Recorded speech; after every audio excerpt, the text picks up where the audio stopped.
Today's episode of Darkness Radio is brought to you by Microdose.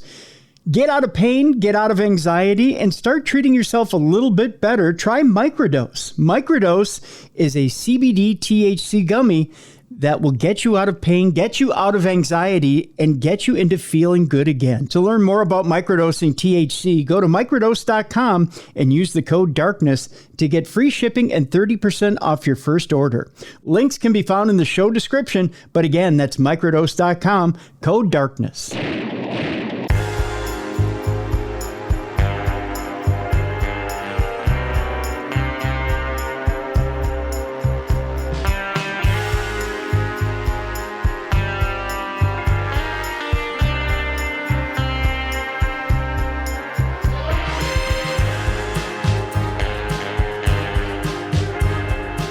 Welcome into the best in true crime podcasting. This is True Crime Tuesday. I'm Tim Dennis. Folks, I'm going to tell you right off the bat, this is going to be a bit of a controversial show. You know, about a month and a half ago, I had Alan Warren on. We talked about the O.J. Simpson case. We're going to bring it back today. Now, I know you may say, well, Tim, how often can you do a show about the O.J. Simpson case? Oh, my friends, I'll tell you, we could do a show a month about the O.J. Simpson case and never quite cover everything there is to cover on it. Now, I know you've watched a lot of the different miniseries. You've watched a lot of the different programs out there. And I know a lot of you are set in your way about how you think things happened out there in that home that Nicole Brown Simpson was murdered in, and Ronald Goldman. I've listened to a lot of programs. I've done a lot of research myself as to what happened there. I won't tell you my personal opinion in this program as to what I think happened. The reason being is I like to keep myself as objective as I can. I like to keep myself as open as I can because I'd like to bring you different people's perspectives as to what research they've done, what the conclusion they've come up with, and what perspective they can bring you. Today's perspective is going to be controversial. Today's perspective is going to be different. And today's perspective is brought about based on the evidence that our guests have come up with. The book we're going to discuss today is done by Sheryll Shipley and Shatelaine Shipley. It's called The Sealed Envelope, Who Framed O.J. Simpson for Their Murders, How They Did It, and Why They Got Away with It. Now, I'll tell you, folks, this book is full. It is full of a lot of different stories about the characters in our story. You get the background on everyone that's involved in our story. And there's some stuff in there I didn't know. I'll tell you that right off the bat. There's a lot of background about the players in our story and some stuff that will make you think. It'll make you think about whether you know everything about this story and whether your mind may be changed or not by the time you sit down and read this book. A lot of books that you see on the O.J. Simpson case deal strictly with the who, what, when, where, why, and don't go into the specifics of the court case either. One of the things that's refreshing about this book is it does go into the specifics of the court case and some of the evidence, which not a lot of books tend to do, and they gloss over that as well. Let's bring into our discussion now our authors of the book, The Sealed Envelope, Who Framed O.J. Simpson for Their Murders, How They Did It, and Why They Got Away with It. And by the way, we'll have a link in the description of this program to that book, and so that you can get a copy of it. And I encourage you to get a copy of it just to get a full perspective on the O.J. Simpson case. Ladies and gentlemen, let's welcome into True Crime Tuesday, Sheryll Shipley and Shatelaine Shipley. Ladies, welcome in. Thank you so much for being with us. Thank you for having us. Thank you for having us, Tim. First of all, and no, that's okay. I know you may cringe when it's okay to have a dog barking on the show. We have our own puppy on Darkness Radio as well now in Ziggy Star Pup, so don't worry about the dog. That's fine. In fact, they're more than welcome on the show. So let me ask you a pointed question. And Sheryll, I'm going to ask you a very pointed question at the beginning. And without bringing in the other players, without bringing in anything else, because we're going to go down that road together as this show progresses. I'm going to ask you this question right out, just pertaining to the man himself. Why didn't O.J. do it? Because the evidence shows that he was framed. O.J. Simpson was framed, and he was framed by Nicole's parents and siblings. Okay, well, let's leave it at that for right now. Okay, for right now, let's leave it at that.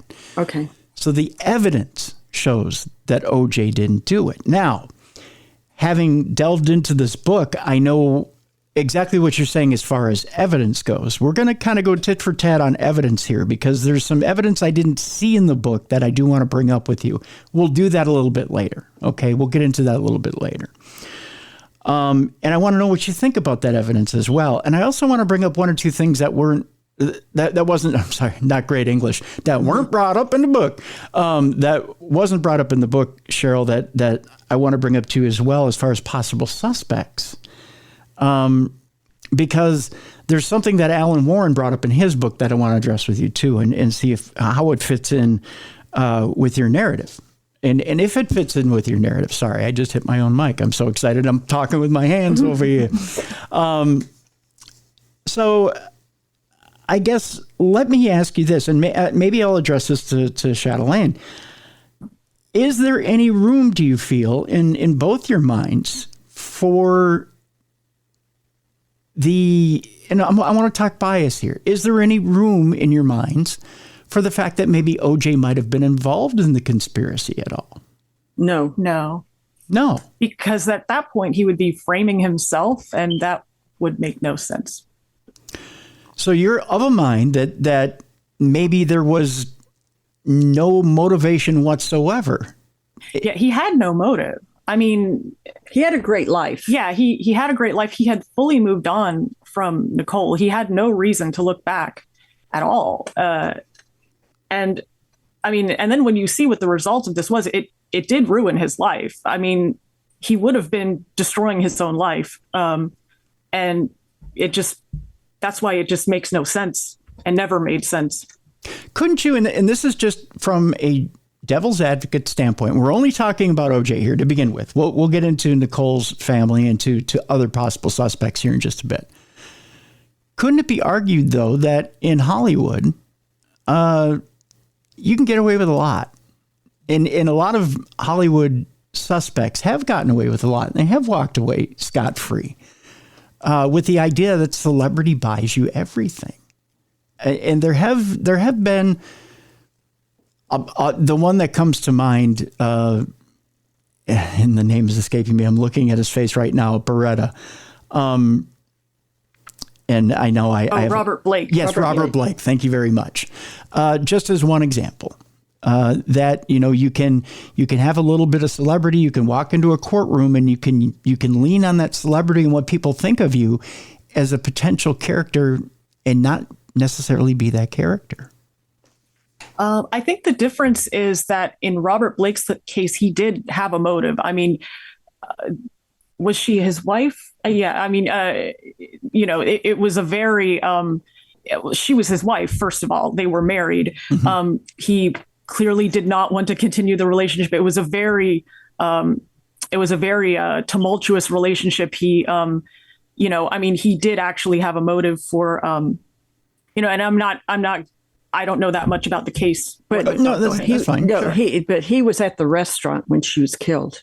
Yeah, and also O.J. Simpson was not there. Just for your listeners, Marcia Clark wanted to arrest him as soon as he came back from Chicago. He was in Chicago. He came back, and she wanted to arrest him on the 13th. Okay. Let's no evidence. I'm sorry. I just want to say there was no evidence. Yeah, but they didn't even have a time of death for either victim, and she wanted him arrested, despite the fact that he had just come back from Chicago. He had been in Chicago, and okay. Yeah. Let's before we start to let's delve into the actual case itself. So, and I want to lean on the two of you to get into the specifics here. So, as it's known, or as it's stated, it is one of the Simpsons' childs. Is it Justin? Is that the child that had the celebration where they went to dinner? No, it was Sydney's dance recital. Sydney's dance recital. That's what it was. I'm sorry. So they go to dinner at the restaurant where Ron Goldman is a waiter, but he doesn't wait directly on the family. But he does say hi to Nicole because they're acquaintances or friends. The family has dinner, but it's unusual in what way that the entire family is assembled. The Brown family, along with Nicole Brown Simpson, the Simpson children, everybody's kind of there having this family dinner to celebrate the recital. And I'll Sheryll, I'll go ahead and I'll defer to you. And then Sydney had a friend who was going to spend the night at the dinner, after the dinner, and what was the point you wanted me to make? Just to kind of walk us through at that dinner why it was so unusual, and maybe because the Browns seldom came to. Oh, yeah, I guess I could. Go ahead, Shatelaine. What made it unusual was that they seldom came into Los Angeles, and this was one of the few times they did. But never all together. Yeah, but never all together. Rarely all together.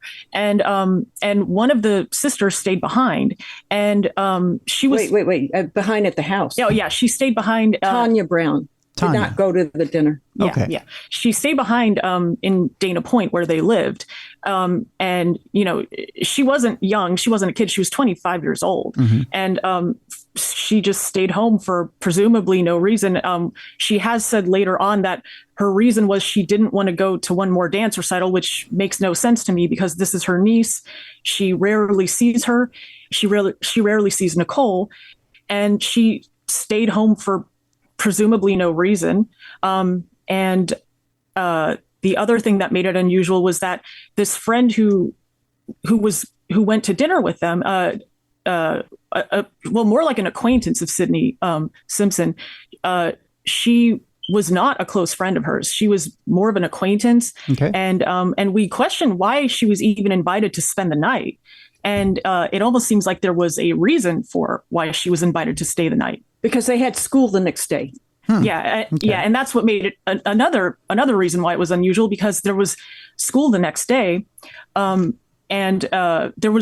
was just very strange that they invited this acquaintance of Sydney to stay the night for, when it didn't really make sense at the time. Well, in the way that Nicole Brown Simpson is portrayed here in the book, it doesn't sound like she's very aware from one day to the next whether, I don't want to say she's not an irresponsible mom. I don't want to paint it that way, but that she's very loose with the rules. Would that be a fair way to say it? That maybe she would be amenable to a weekday sleepover and it wouldn't be a big deal in her world? I think she was manipulated into it by her mother. Her mother wanted I would come out and say a second victim.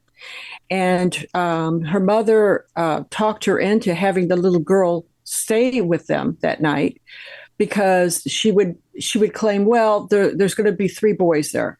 Her Sydney's brother, 2 male cousins. So she should have a little girl friend with her. Yeah. And while, of course, Nicole would, she would be the type to agree to that. But we wonder who came up with the idea. We have no idea if who suggested that this girl stay the night on a school night. When, again, it wasn't like she was Sydney's best friend. She was more of an acquaintance. Okay. So they have dinner. In the process of dinner and in the process of leaving, is it Juditha? Is that how she pronounces her name? Yes. Okay. She the mother of Nicole Brown Simpson, leaves her glasses behind at the restaurant. Well, that's debatable. Okay. How so, Sheryll? Because I don't know if you read the chapter, but the story of the glasses changes. And the only reason they would say that she left the glasses is in order to get Ron Goldman to deliver them. They lost Berman. Berman's father, it probably saved her life. Berman's father, little Rachel, her father showed up at 9 p.m. unexpected, and he goes, "We changed plans with our family. Our family plans have changed. I'm picking my daughter up. She's not going to spend the night. He collects his daughter, and at the same time that he collects her and leaves, suddenly Juditha phones the restaurant and says, "Can you check and see where my glasses are? I left them." So it matches the fact that they lost Rachel Berman, and it may be shocking that they would use a child to be their second victim. They had to have a second victim. But after Rachel left... So wait a minute. We can't gloss over this here, Sheryll. So you're saying in the process of losing a second child victim, somebody went back and planted the glasses, yeah. The mother's glasses in the restaurant? No, they weren't in the restaurant. They were in the gutter. They were found outside. They weren't even in the restaurant. When she called and said, "I left my glasses there." And the glasses were ultimately found by an employee on the ground outside. So that's where they had been. But I think what people don't realize is how close the restaurant was to Nicole's home. So it was very possible, very easy for someone to just... They could jog over there, or they could bicycle over there, or drive over there and just leave the glasses in the gutter and pretend that they had been left there while they dined at the restaurant. Okay. So they lose one victim, they get another by having, but how would they be so confident as to know that Ron Goldman would run them over and that they wouldn't just hold them at the restaurant for somebody to pick them up? Right. They didn't. But they might have, we believe they promised Ron, if he drops him off, he can borrow her Ferrari that night. So he was willing. He could have put him in the mailbox. Okay. You know? Yeah. I'm a busy, good-looking guy of 25, and he could have put him in the mailbox. But something brought him into the property. The property. Yeah, and that's because that's one of the anomalies of the case, is that there was no reason for him to set foot in the property. He could simply have, passed by her house, Nicole's house, left the envelope with the eyeglasses in it in her mailbox, and then just continued on his way. But for some reason, he had to enter the property. He had to meet with somebody in there. He had to meet with her. And it seems like this was an arrarrangement that was made over the telephone. That she would give him the keys to the Ferrari. Yeah, there had to be a reason. As a thank you, give him the keys to Ferrari. He's driven it before. And so what 25-year-old would say no to that? So he comes in with the glasses. The family knows he's never going to even see that Ferrari, but he thought he was going to borrow it that night, and then he could bring it back the next day, and it would be, wonderful. Okay. Now, as we've already intimated here, it sounds like the entire family is in on the killing of Nicole Brown Simpson. Now, I want to slow things down here a little bit, Sheryll and Shatelaine, and I want to explain to people why on earth the Brown family would be involved in the killing of their own daughter / sister / family member. Because at this point, there are probably a lot of heads reeling in the audience going, well, why would the Browns even think about killing their own? And at this point, I'm trying to keep a lot of people from turning off their listening device, because that is highly controversial. And I can tell you and this is from a devil's advocate standpoint, as people have a right to be, the thought that they would kill their own, let's put it that way, is absolutely unfathomable. Because as Sheryll is sitting right next to us, I'm looking at the two of you on Zoom right now. Sheryll is sitting very close to Shatelaine. Sheryll, could you even think of turning around and putting a knife into Shatelaine? No, but I'm not like the Browns. I understand that, but just the thought of over anything, any reason whatsoever, could you contemplate that? No, I can't. I could not. Exactly. But I'm just saying that, and that's why the the contemplation on a normal level, notice my words here, on a normal level is hard to fathom. It was hard for me to read the first part of this book and go, I'm having a hard time wrapping my head around this, much less getting all the players involved here. Now, with that being said, that's the devil's advocate standpoint I have to take here as we go down this road together. And I hope you understand that. Yeah. Well, what people need to understand is that the Browns were not a normal family. They, and many people, perhaps they have forgotten, or perhaps they simply weren't paying attention at the time. But back in the 90s, they were not considered, they were not held in highly respected or sympathetic regard. These didn't make it into this book. We're hoping to write a second and include these things in them. But in the 90s, many people called them out for their really inappropriate behavior in the aftermath of Nicole's death. For example, as soon as they gained custody of her property, they destroyed evidence that Marcia Clark asked them for, and she never got. She even writes that in her own book.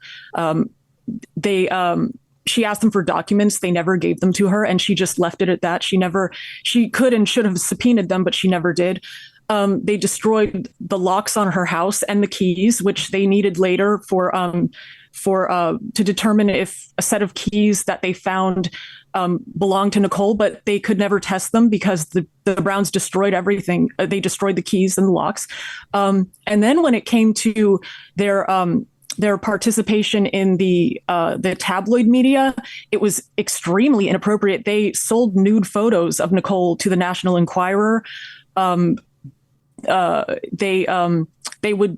Well, I just want to say that's not the behavior of an innocent family. Yeah, and then I believe, was it Dominique and Denise had the affair with the... Oh yeah. And two of the Brown sisters had a sexual relationship with a National Enquirer journalist, I suppose, because they were using him to feed stories into the media, not simply to make money, but to control the narrative.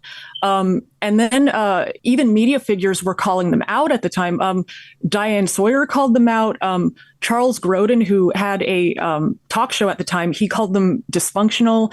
Even Howard Stern called them out because he thought their antics were just appalling. Mm-hmm. Yeah. And so it was, people forget this over the years. They just remember, the images of them, teary-eyed in court, but they were not.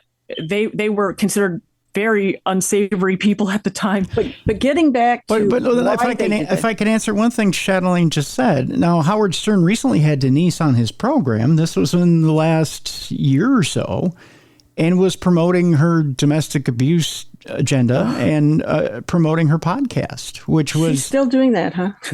Yeah. Okay, so getting back to why they would kill... Well, I want to hear from Shatelaine. Well, I mean, I don't know. I mean, he's free to change his opinion, but he did at the time call them out for accepting money from the founder of Hustler magazine. He was pretty appalled by that. I heard the clip. Someone had saved the clip of that, and I heard it. And so, I mean, he's free to change his opinion. Oh, sure. He wants, and he probably has an opinion on both sides. Absolutely. Yeah. And we're just saying at the time, it was not, they were not, they did not garner universal sympathy. I mean, people recognized that their antics were just inappropriate and, not at all the antics of a grieving family. Well, Marcia Clark even said they're the worst defendant. They're the worst victim's family she had ever worked with. Now, getting back to why they would kill Nicole, OJ. We haven't brought this up yet, but OJ owned the deed to their house. Okay, and so when the marriage was over, they started saying, "Oh, and he's." Juditha told Marcia Clark that he's changing the locks on all his properties because they just used OJ and his properties as party places. He had a beautiful beach house, and when he's not in town, they were just having parties there. So he started changing the locks, saying, You're not my family anymore. And so then they talked Nicole into, to save them from being evicted. They talked Nicole into try to get to remarry, try to get OJ to remarry. And so OJ agreed, we'll date each other exclusively. And then after a year, we'll see how that goes. Well, after a year, he said, it's not working. We're going to go separately and be our own, have our own lives. And Nicole agreed. Okay, now Sheryll, I want to stop you there because these are two different points that I want to get to. I do want to deal first with the fact that OJ owned the deed on that house that they lived in. Mm-hmm. Let's do this. We're at the point where we should take a break. When we come back, I want to talk a little bit more about that house that they lived in, because it was for lack of a better term, it was a family communal home where the parents, Denise and I believe, was it Denise, Dominique, and Tanya lived? Yeah. Tanya. So there was more than one Brown that lived at that house. And their children. Yeah, and Dominique and Denise's children, too. Right, correct. So we'll talk about that. We'll talk about the fact that you had said that OJ had been, for lack of a better term, shuttering those other homes and getting ready to move to Florida is the way it's put in the book. So we'll do that when we come back. We're going to take a break. Were the Browns being forced out of their home by OJ Simpson? OJ is closing up different properties, getting ready to sell them, and getting ready to move to Florida. At least that was what the Browns believed. We'll talk about that when we come back. And is Nicole Brown Simpson really got her heart into reconciling with OJ? Does she want to do it for her family? Does she want to do it for her? Does she want to do it for other reasons? And does she end up reconciling with OJ? We'll talk about that when we come back. The book is The Sealed Envelope: Who Framed OJ Simpson for Their Murders, How They Did It, and Why They Got Away with It. Our guests are Sheryll Shipley and Shatelaine Shipley. When we come back, we'll talk about OJ Simpson and why he may be innocent of everything in this particular case. We'll do that when we come back here on the best in true crime podcasting. This is True Crime Tuesday. Welcome back to the best in true crime podcasting. This is True Crime Tuesday. I'm Tim Dennis. Our guests are Sheryll Shipley and Shatelaine Shipley. They are the authors of The Sealed Envelope: Who Framed O.J. Simpson for Their Murders, How They Did It, and Why They Got Away with It. The book is available right now. We've got a link to it in the description of this program. Again, I want to state as a disclaimer, and again, no offense, ladies, but the views of the authors are not the views of True Crime Tuesday, of Audio Boom, or of Darkness Radio. All right. We started off with talking about the fact that O.J. Simpson owns the home that the Browns live in. And it's the communal family with the exception of Nicole Brown Simpson and her two children. It's at this point that OJ is shuttering up his different properties, especially vacation properties that the Browns are using. And they're upset about it. And they see the writing on the wall that eventually, well, you know what? Nicole and OJ have been divorced for almost a year at this point. Is that correct? Was it 2? It was almost 2 years. It was almost 2 years? Okay. So it's at this point he's wanting to shutter up those properties. He's going to sell them. Off the proceeds, he's going to move down to Florida. Much like most former athletes / broadcasters do, the tax incentives down in Florida are pretty nice. And let's face it, the weather's warm. It's nice on the joints. You know, and OJ's got quite a few injuries from playing ball.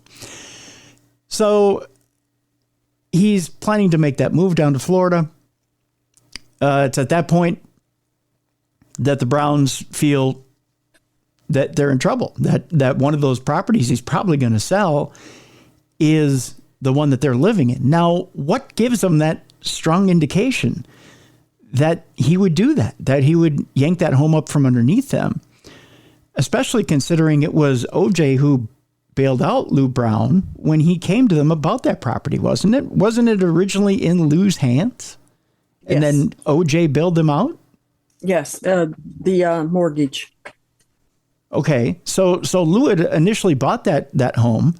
couldn't afford to keep them in that home. And OJ essentially bought the mortgage from the bank, and he was, I guess, the mortgage holder. Yeah, the mortgage holder that was letting them live there for free, correct? Yeah. Now, if I were going to do that for, let's just say, family or in-laws, I don't think at that point I'd be thinking, well, especially 2 years after I had, divorced someone somewhat amicably. I mean, they're dating, or, they were dating, but, they both kind of agreed that it wasn't really working or whatever, or they were casually dating. And I got to think, even though, and we haven't brought this up yet, but I'm going to bring it up anyways, even though during that year that they're kind of dating, Nicole is seeing other men on the side. Mm-hmm. Okay. You have to know OJ knows something. The man's connected. Okay. Everybody knows him in town. Things have got to get back to him. He has to know something's going on, right? Yes. Well, he did eventually find out about one of them, and he and Nicole talked about it, and he forgave her for, cheating on him while they were trying to get back together. But which goes to show you that her heart really wasn't in it. I mean, she did just want to, continue on her life as a single woman. And that's what makes the reconciliation so strange, that like, why did she all of a sudden want to reconcile when she clearly wasn't interested in living the married life. She wanted to just go her own way. And but just getting back to the Browns, I want to get back to the house on this, because there's actually. Okay, I just want to say that this temporary reconciliation bought them a year. It bought them a whole year. Because do you understand? I do. Them a year. I do, but I want you to see where I'm coming from here, Sheryl, and that's this: if it's 2 years after they had been divorced and he hadn't yanked the house out from under him, and he wasn't a vengeful person, why would he take the house anyways? I mean, essentially, if I'm that loving and giving of a person, that after 2 years, I haven't come to you and said, no, you know what? Time for you to go. I'm going to sell this one too. Who's to say he was even going to? Who's to say he was going to do it though? Had he actually come to them and said, "I'm taking that house too"? They might, but behind closed doors, he and Lou might have had multiple conversations, because he tried to get Lou to take posh jobs. Yeah, to pay him back. Yeah, because we don't know. I mean, because only the people involved and the authorities have actually seen the deed, but so we don't know how long of a time had elapsed between OJ bailing them out and then the murders. So it could presumably have been a decade, and we don't know. And so in all that time, he never bought the house back, because Lou didn't. Yeah, Lou Brown. Yeah, he never bought the house back. And so what it appears is that he was supposed to buy the house back, eventually pay OJ back for bailing him out. Because over the years, OJ would try and get him jobs, like well-paying jobs. And each time he just would refuse to stick with them. And we think that what happened is that these jobs were meant to pay OJ back for the house. Okay. And through Lou Brown, earning the money and then paying him back. And he just never did it. He just didn't think he had to. He thought, we're safe. Why should I have to pay him back for a house? He's never going to throw me out of anyway. He's married to my daughter. I'm safe. I don't have to worry about paying him back. But then once the divorce happened, and then the reconciliation didn't work out, they finally realized that their free stay in that house was over. And that all those years of just assuming OJ would let them stay in the house forever was a mistake. Okay, so here's my other follow-up question. And okay, so Lou passes away in 2014. I'm going to fast forward a lot here. In the end, what happened to the house once OJ went to, because he went to jail on unrelated charges to this case. He went to jail on a case in Las Vegas. where eventually he ended up in jail having to do with memorabilia stuff. Right. Okay.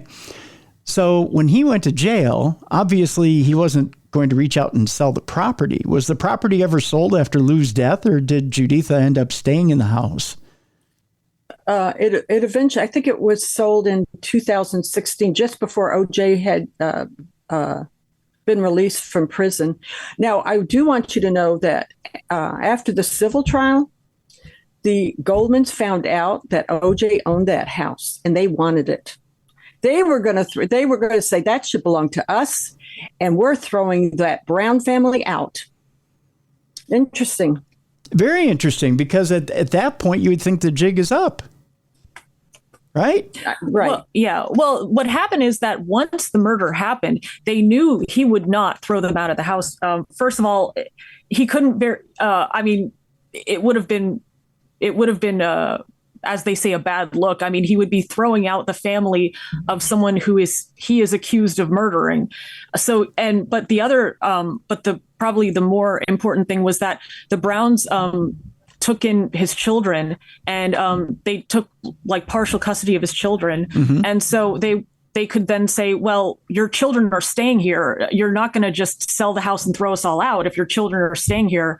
And we're taking care of them. So, he had reasons to, that was the thing, is that once the murder happened, they were certain to stay in there, at least for quite a while. Because of the situation. It was very clever of them to say, "Oh, Jay, we'll take care of the children." He could have had them at his own home, and he had a daughter. He had sisters. They were all staying there, supporting him. But Juditha was the ultimate manipulator, and she says they should be here with us in a gated community. Well, with her cousins. By California statutes, though, at that particular time, when the kids are, I don't want to use the word orphan, but when they're separated from their mother by death, and the father's a suspect in the case, they're not going to give the children to unless they're petitioned for it by the father's relatives. They're going to give them to the mother's relatives, just by default. Any CPS worker would go that way. But this happened before when they had sat down at the Browns' home, and they talked to OJ, and it was just a manipulation. Like, I think it would be best if the children stay with us. So they had it made then, But you know what? If he had known, he would have sold that from under them and to pay for his legal bills. He should have. Who bought the house in 2016? I don't. It was done secretly, but it was just some family or someone that could afford it, But it was done secretly because some of the real estate people in the community said that it wasn't multiple listing. It was all a secret real estate transaction. Where did the proceeds go? Did they go to the Goldmans, or did they? No. Oh, no. I assumed something had worked out years later, but initially for years after, even after the civil trial, OJ still owned it, and that's why they wanted it. There was probably some manipulation that happened that so the Browns could stay there, but it worked. It worked. Okay, so the motive on the Browns' part is there to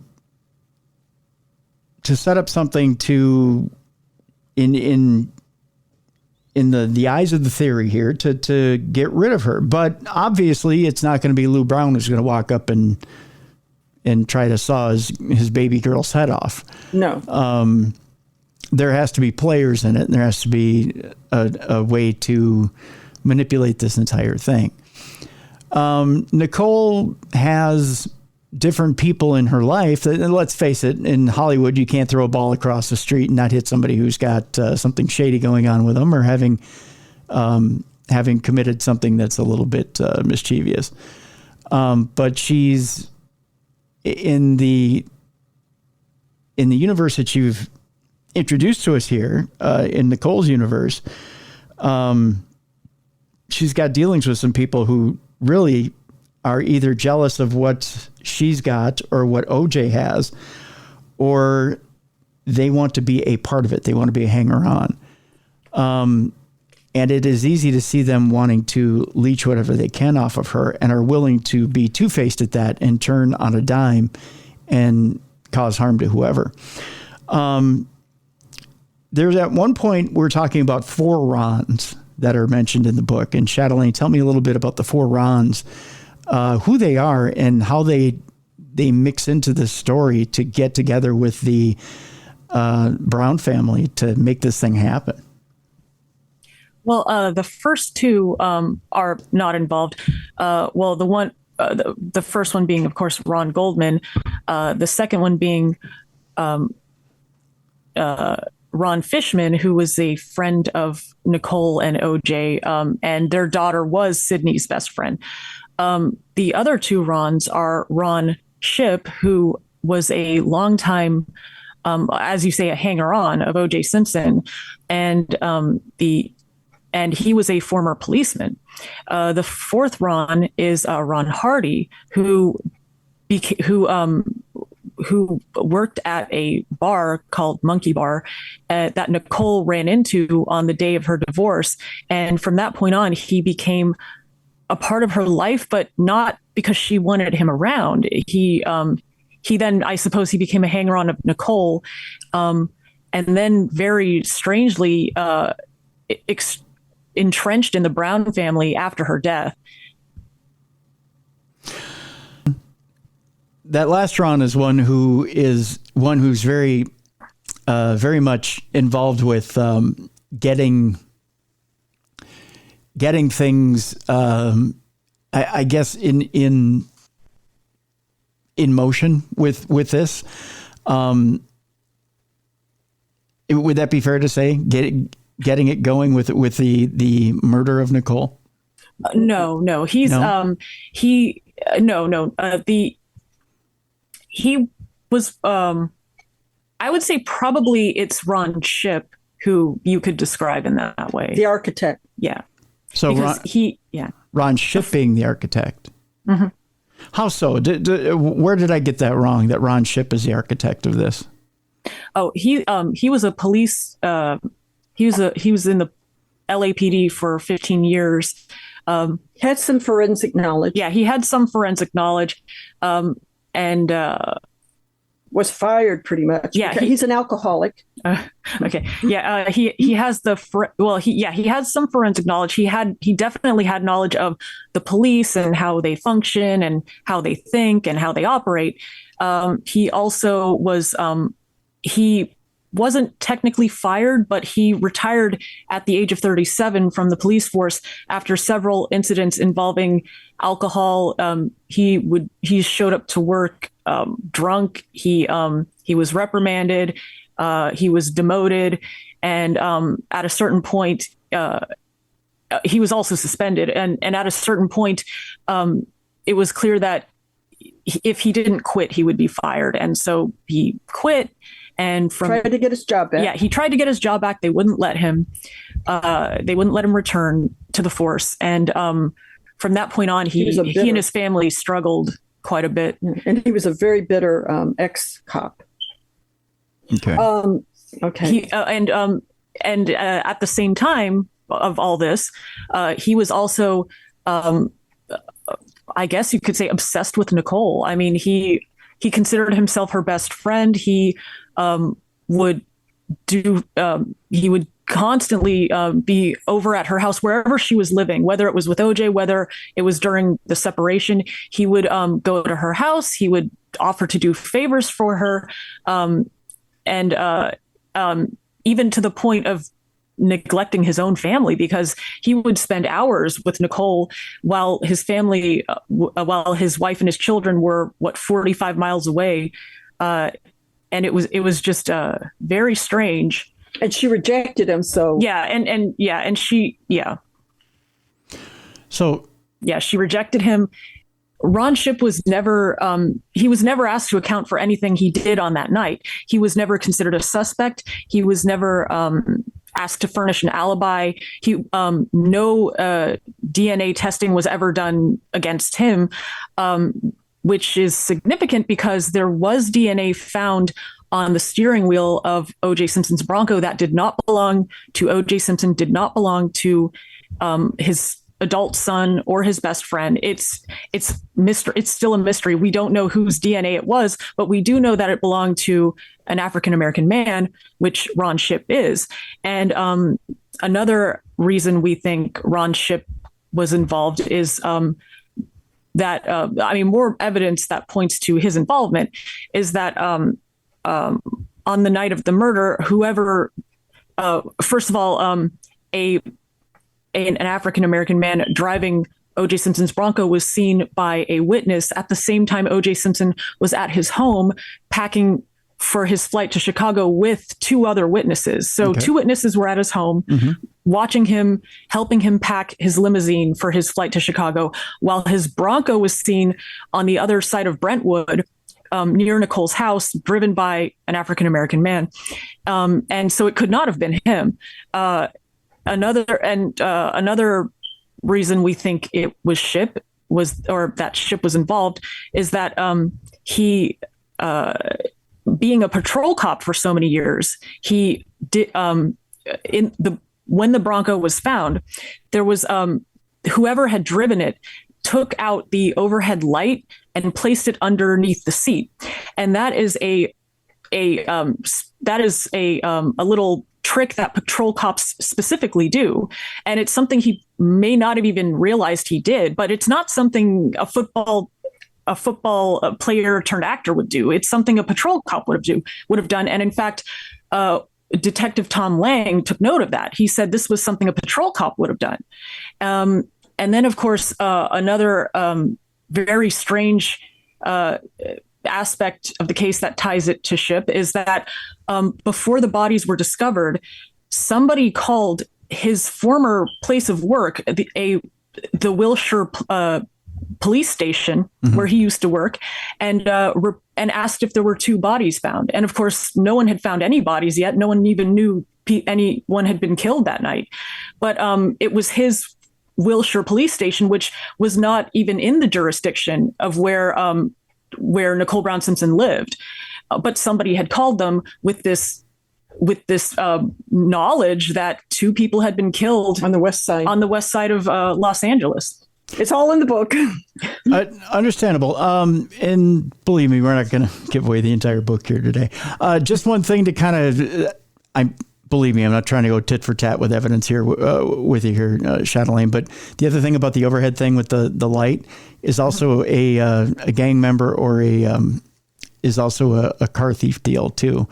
And but O.J. Simpson wasn't either of those either. So and they brought the car back. Not true. O.J. worked with gang members when he was a football player, and also when he was younger. If you read some of the articles about when he was younger, also ran with some friends that were gang members as well. So he would have known that. Right. Trick. But his car was returned with bloody evidence in it, all nice. And it was also, the problem too, is that while he was packing his limousine for the airport, the Bronco was not at his home because the limousine driver did not see it at the property. He didn't see it as he drove in. He didn't see it as he drove out. The Bronco was gone. And so somebody had O.J. Simpson's Bronco, and it wasn't O.J. Simpson. Okay. Let me ask you about one thing, because we're in that, and Sheryll, we'll get to the point you want to get to here in a moment, but I want to ask you this, as long as we're on evidence. It's the one thing that Robert Kardashian over the years before he died was always asked about, but never wanted to answer. And that was because wasn't he in the limo or accompanying O.J. to the airport before he went to Chicago? No. Or on the way back from Chicago. It was it was on the way back. That was the podcast I had heard. And the one thing I was talking to Alan about.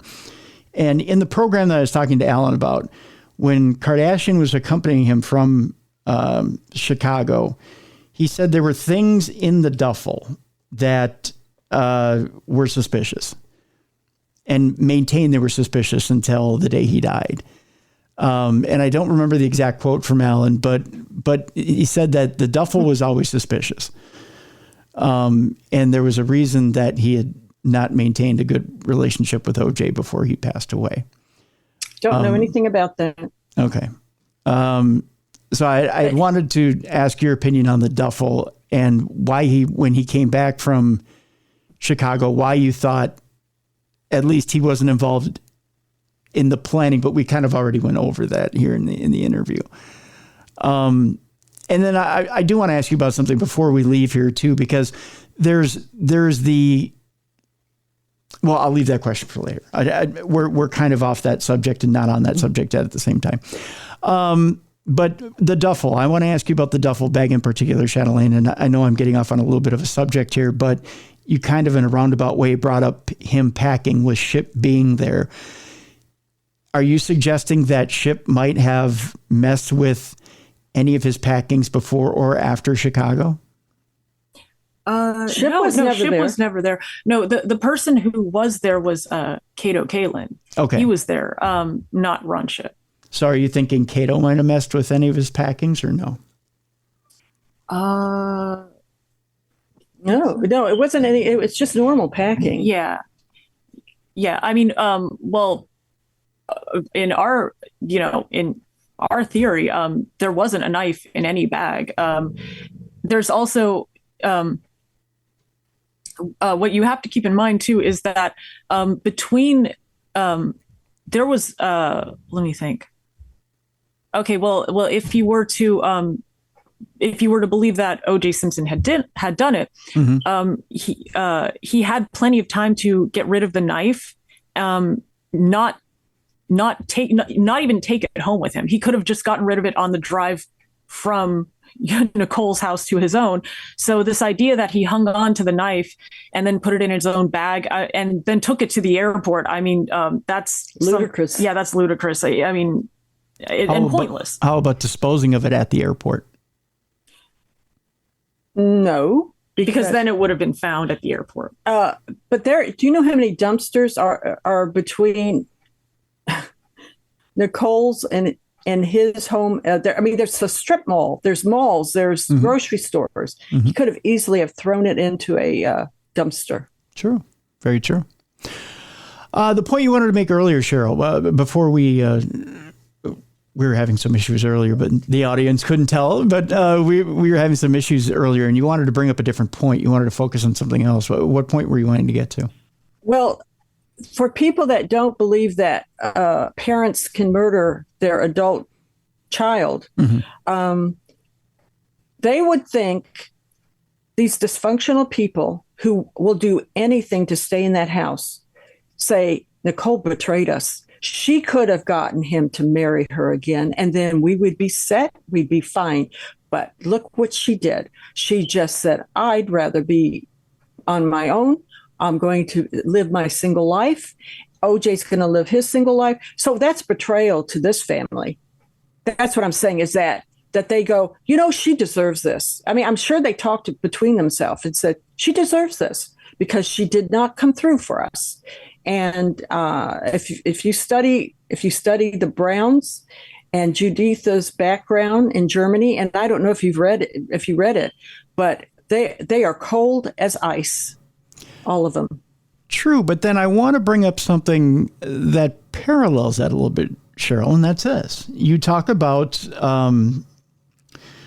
the girl's brother or half brother, Rolf, okay, who is Juditha's son out of wedlock, one that Lou didn't necessarily adopt, but mentored, for lack of a better term, never fully adopted Rolf, but yet brought him into his home, brought him home from Germany, brought him to the United States, sponsored him into school, raised him, for lack of a better term, and acted like a father.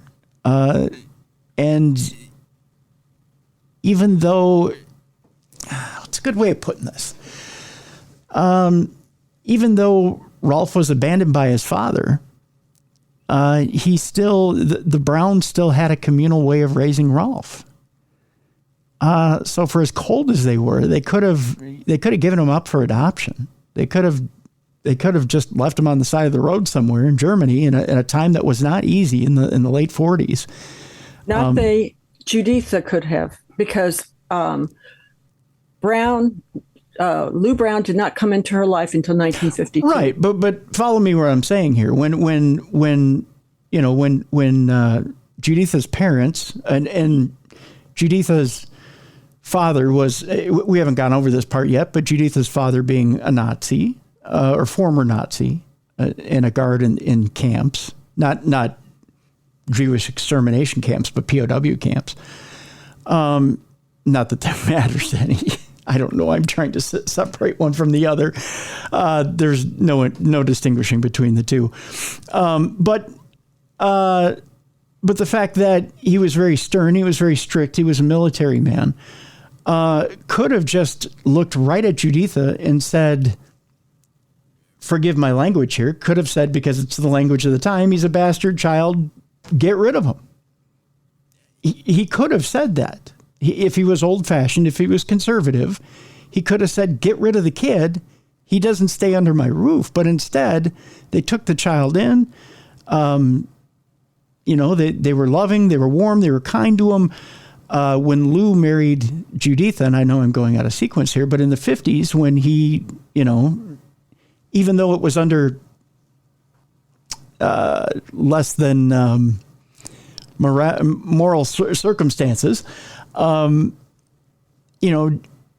though Lou had left his first family and went back to Germany and married, he had abandoned, put it that way, he didn't leave them, he abandoned them, his wife and kids, and married Juditha, he still took Rolf as his son, for lack of a better term. He never adopted him, but he got him a Social Security card when he was an illegal alien.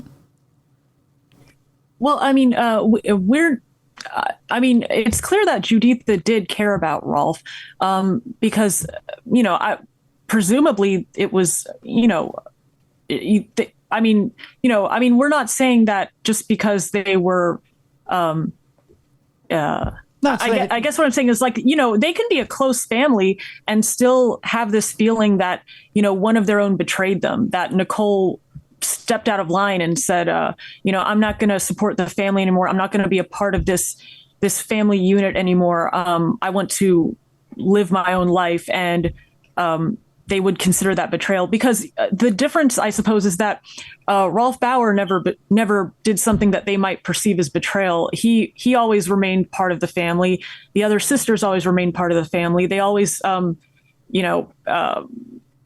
they were always like this cohesive unit. It was Nicole that stepped out of line, I guess you could say. She wanted to prioritize herself over the rest of the family, whereas the others didn't. They would, they remained part of this unit, this cohesive unit, and that's why, that's why they did have these feelings of I guess these strong family ties, but as long as they were all on the same page, I suppose. Whereas, Nicole, because she had married this celebrity and left the home, lived this completely different life from the rest of them, she had gained this independence that made her kind of change her viewpoints. And just over time, especially as she got older, she just thought, I shouldn't have to support these people anymore. I shouldn't have to, be the support system for my mother and my father and all of my sisters and my half brother. And, and she just, and that was not okay. Stepping out of line like that was not okay. Because you face it. They could have downsized. This was a 70-year-old man, a 63-year-old woman, and they go to their daughters, you know what? Get out, get yourself a job, or we can all move together to someplace else. But they wanted to stay in that house. Nothing was going to cause them to leave. Nothing. Okay. I want to take you down a different alley and see where it sits with you. One of the people, and I want to get back to this point. I wanted to do it earlier, but it seems like a good place to put it. Faye Resnick. Let's talk about this for a second. One of the things, because you brought it up, Shatelaine, that Nicole's behavior wasn't one that necessarily would fly with the family. Faye Resnick was not only just a friend to Nicole Brown Simpson, according to not only different sources, but according to your book as well, Faye was also in a lesbian relationship with Nicole Brown Simpson for a time. But was also a pal that Nicole Brown had that also did a lot of hard drugs with Faye Resnick. This is something that Alan Warren brought up as well, and the fact that they both had an outstanding, well, at least Faye had an outstanding drug debt with a huge drug dealer.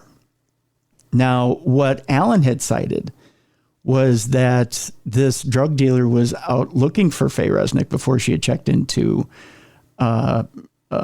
rehab. And it was well known that she was into this drug dealer for quite a bit of money, especially having to do with cocaine. And that this drug dealer might have been looking for Faye at Nicole Brown Simpson's residence.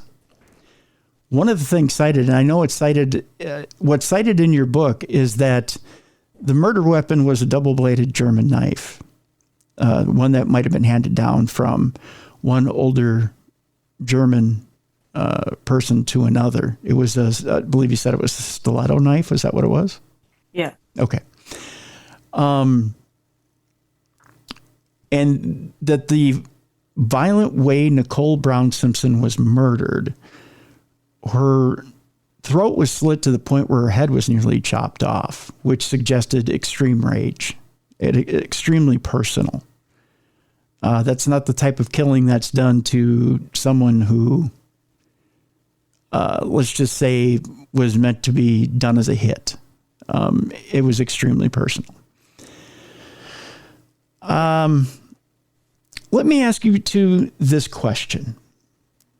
When you're putting the pieces together, and I won't tell people what those pieces are here. Again, we'll refer them to the book because it is put together at the end of the book. So all together in cohesive pieces so that people can see exactly where we're coming from.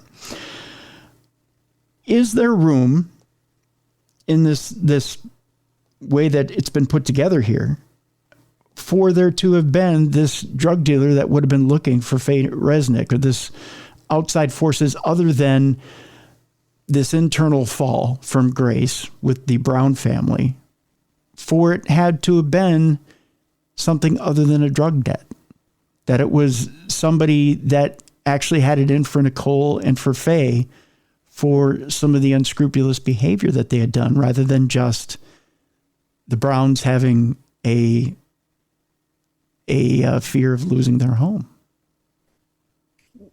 No, because the rest of the evidence doesn't support that. For instance, any alternate theory would have to account for the other evidence that involves the Brown family and the other players that came out during the investigation and in court. The various anomalies with them specifically, that you would have to be able to explain them. I don't know how much you want us to give away, but any theory about O.J. Simpson, about either O.J. Simpson having done it or anyone else having done it, would have to explain the twin 937 alibi phone calls made by someone at the Brown family home. And we think it's Tanya. Who, almost certainly Tanya, because she was the only one there, and Cato Kalin. They both made alibi phone calls at 9:37 to them at the same moment to the minute. And then you also, any other theory would have to explain how the Brown family, how and why the Brown family would make an alibi phone call at 9:37 when they could not have reached home by that point in the evening. The drive from Brentwood to Dana Point was a 90-minute drive. So they would have made it, they could only have made it home sometime after 10 o'clock, maybe even 10:30, okay, given the time that they supposedly left the restaurant. And so it was too early for them to have made that call. And then the other, even more unexplainable aspect of this was that they made calls earlier in the evening. So in other words, it was something like 10 or 15 minutes after they left the restaurant, they were already making phone calls, asking about the glasses, and they were not at home at 9:15 p.m. They were not home at 9:10 p.m. So the question then becomes, where did they make these phone calls from? So then the question becomes, where were they in Los Angeles? Why did they never mention having stayed in Los Angeles on the night of the murders? Because they had to make the phone calls from somewhere. And so there's anomalies like that cannot be explained by a theory of OJ having done it, or a hitman, or drug dealers, or the mafia, or anything like that. Those theories would have to explain these various anomalies that involve the Brown family. And as far as the rage killing goes, a former policeman knows that I shouldn't even say forensically, would know that a rage killing would make it look like OJ went over there and he was mad. It was staged. The rage killing was staged. They just said, just whack it off, wipe off. And also, while on the subject of the personal nature of the killings, one of the things that did make it personal was that she was as people would know, she was wearing this very short cocktail dress, and anyone who did not know her personally, or hated her, would not care what she looked like after having killed her. But whoever killed her made sure that she was covered up, that the skirt was not exposing anything, and that her modesty to some level was preserved despite the grisly killing. They wanted to preserve her modesty in some way, and that's a common, when it comes to murders, that's something that's a common thing that killers will do if they know the victim personally, but not in a sexual way. So in other words, family or friends, that disturbs them, so they cover up their victim. They that was one of the reasons that we think that the family was involved, that the family were ultimately behind this. Now, I know you're gonna cringe when I say this, or someone who that might be the mother of their child. No, because they're saying it was rage. They're saying it was rage, and he was mad, and he just rips her clothes, shows her breasts, shows her buttocks. That would be rage killing by a ex-husband. Or excuse me, they keep saying that he's a husband. Yeah, if his grievance was that she was too promiscuous, she was too immodest, she was too I guess like a wild party girl, he would want to humiliate her. He would want to let her be seen in this immodest way. He wouldn't cover her up. Because if he was if he saw her as this harlot, he would I'm sorry to use no go ahead. Term an archaic term like that, but if he saw her in this if he saw her in that way, he would not then turn around and say, oh, but let me cover you up, let me preserve your modesty. If he was killing her if her crime was being immodest and being promiscuous, he would want the world to see it. He wouldn't cover her up. Okay. And trust me, Shatelaine, it's hard to come up with terms and try to be somewhat PC. I know it's you get crap for it no matter where you go. Trust me. Yeah. So let me tell you, we're running low on time here, but and again, without trying to give away too much about the book, I know some people may be saying, well, we're not talking about enough about different evidence and stuff like that.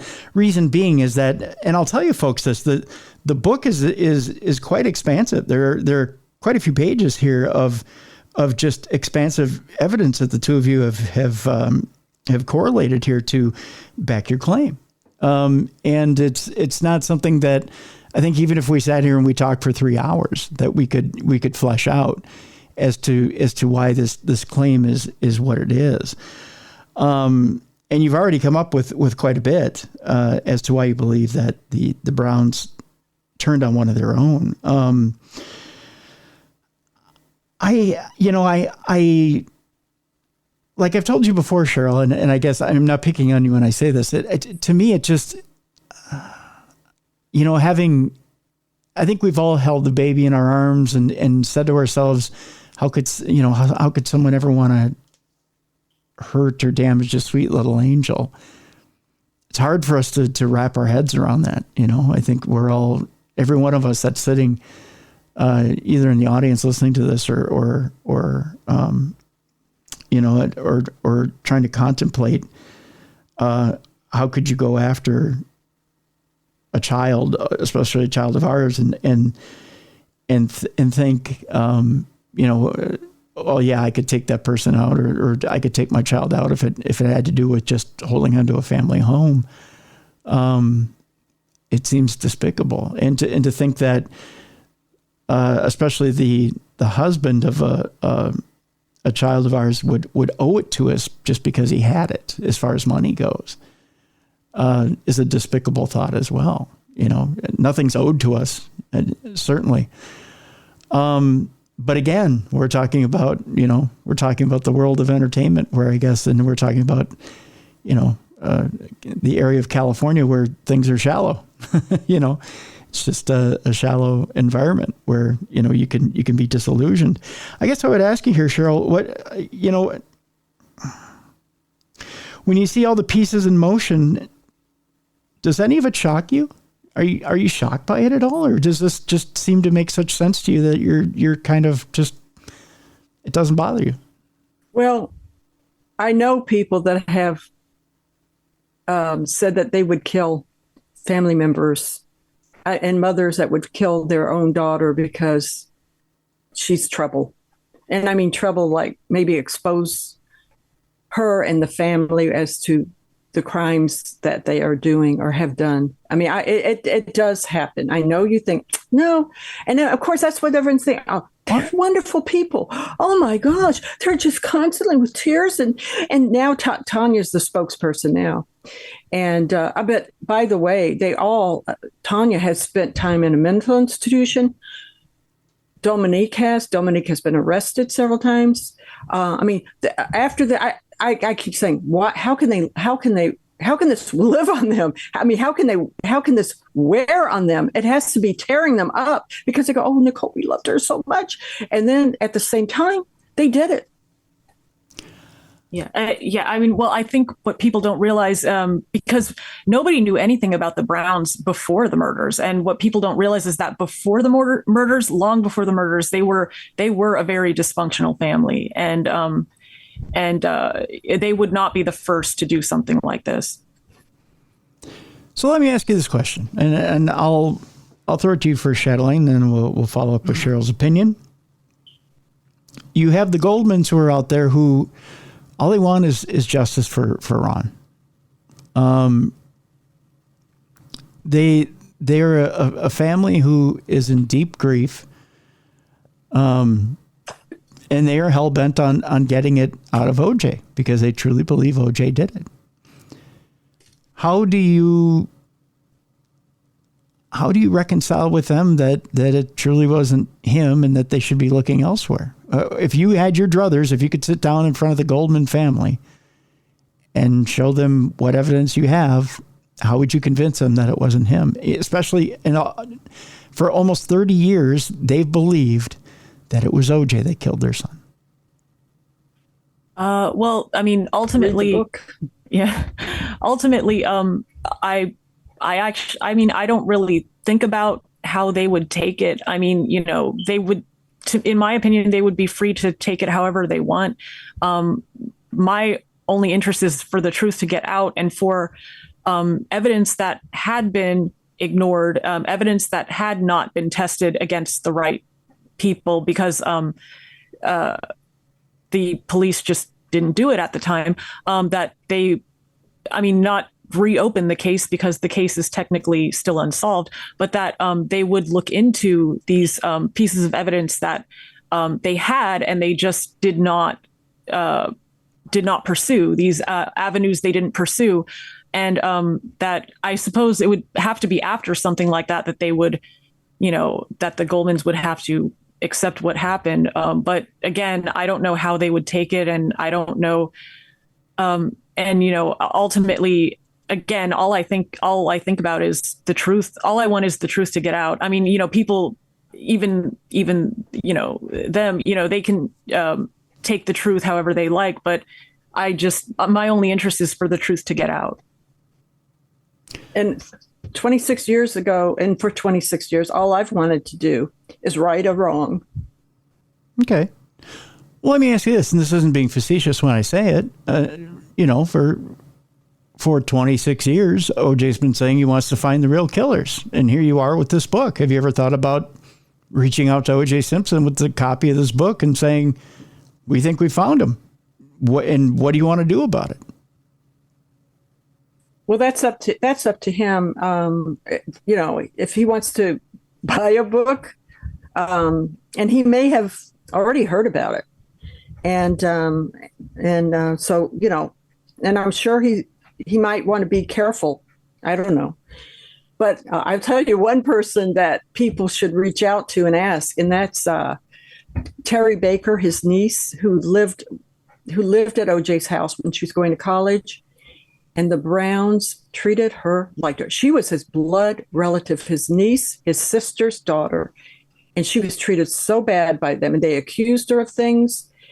I can tell you right now, if not, it doesn't mean you. Mm-hmm. If anyone can reach out to Terry Baker, she will say, I have no doubt in my mind it was the Browns. Really?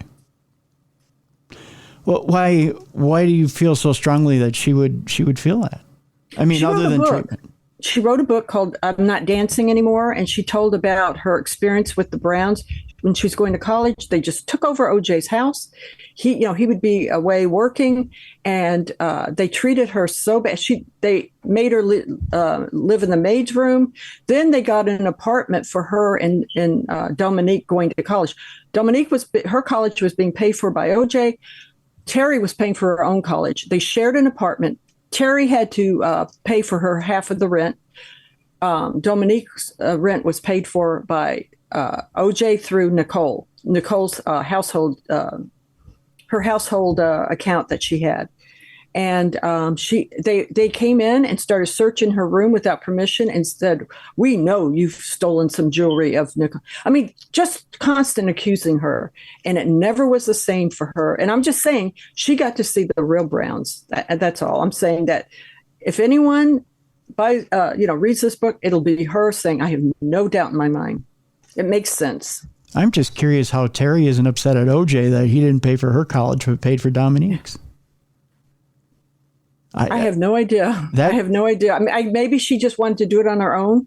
And then, of course, she ended up going and getting a degree, working, doing well and everything. And what's interesting about the Simpsons versus the Browns? Mm-hmm. Every Simpson, his sisters, his brother, his nieces, his own children, they all would get up in the morning and go to a job. The Browns, no. None of them, they might have had a job here or there, but they did not have jobs the way other people do. Interesting. Very interesting indeed. The book is out there right now. I'll encourage you to go out there and get it, folks. It definitely has a perspective and a theory. I'll tell you ladies this I've never heard before. When I sat down with it and I read it, I was floored. And it's an interesting book. I'll put it that way. Well researched. Well, yeah, it is. It is. It's there's a lot of things in there that I had never thought of or never knew. The sealed envelope, who framed O.J. Simpson for their murders, how they did it, and why they got away with it. Sheryll Shipley and Shatelaine Shipley are the authors. You can get it right now. We have a link in the description for this program. Ladies, I want to thank you so much for joining us today. Well, thank you for having us. Tim. Thank you, Tim. Thank you. Folks, it's time now to lighten it up. We're going to bring in Beer City Bruiser, and it's time now for Dumb Crimes and Stupid Criminals. It's Crayon News story time.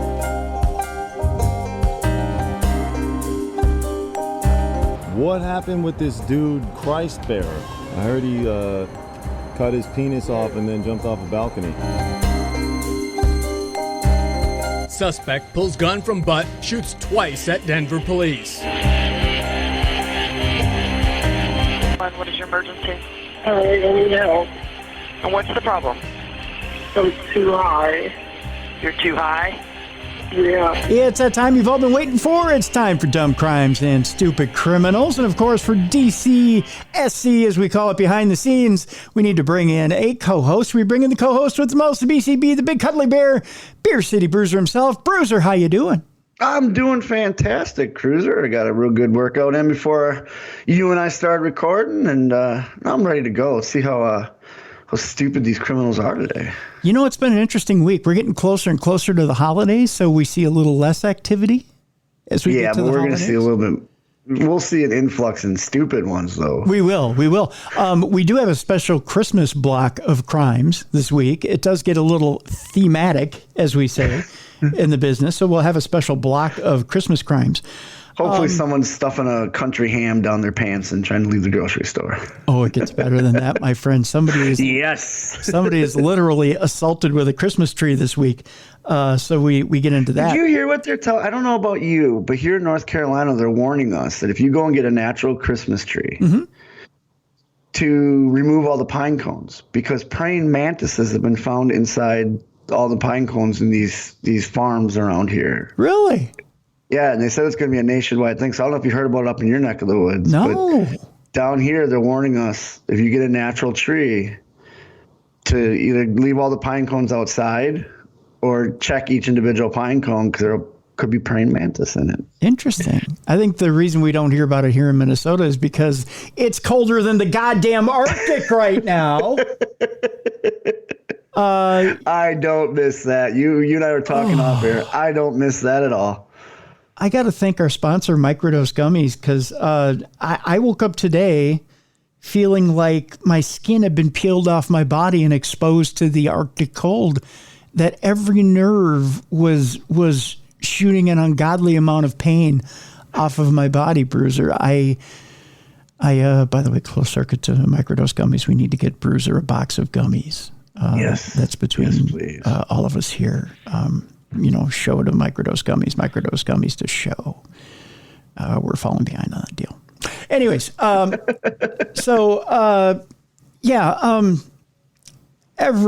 every joint, every nerve, every synapse, if that's a word, I know it is because I saw it in a comic book once, was misfiring today. It was horrible, Bruiser. Meanwhile, your body's not meant for that cold. Meanwhile, you're down there in North Carolina just dancing and singing a tune. Loving the 60 degrees, 50 degrees. I take Ziggy out for walks still. I bet you do. She loves it. Yeah. I am curious, though, because she's never seen snow. So. Oh, yeah.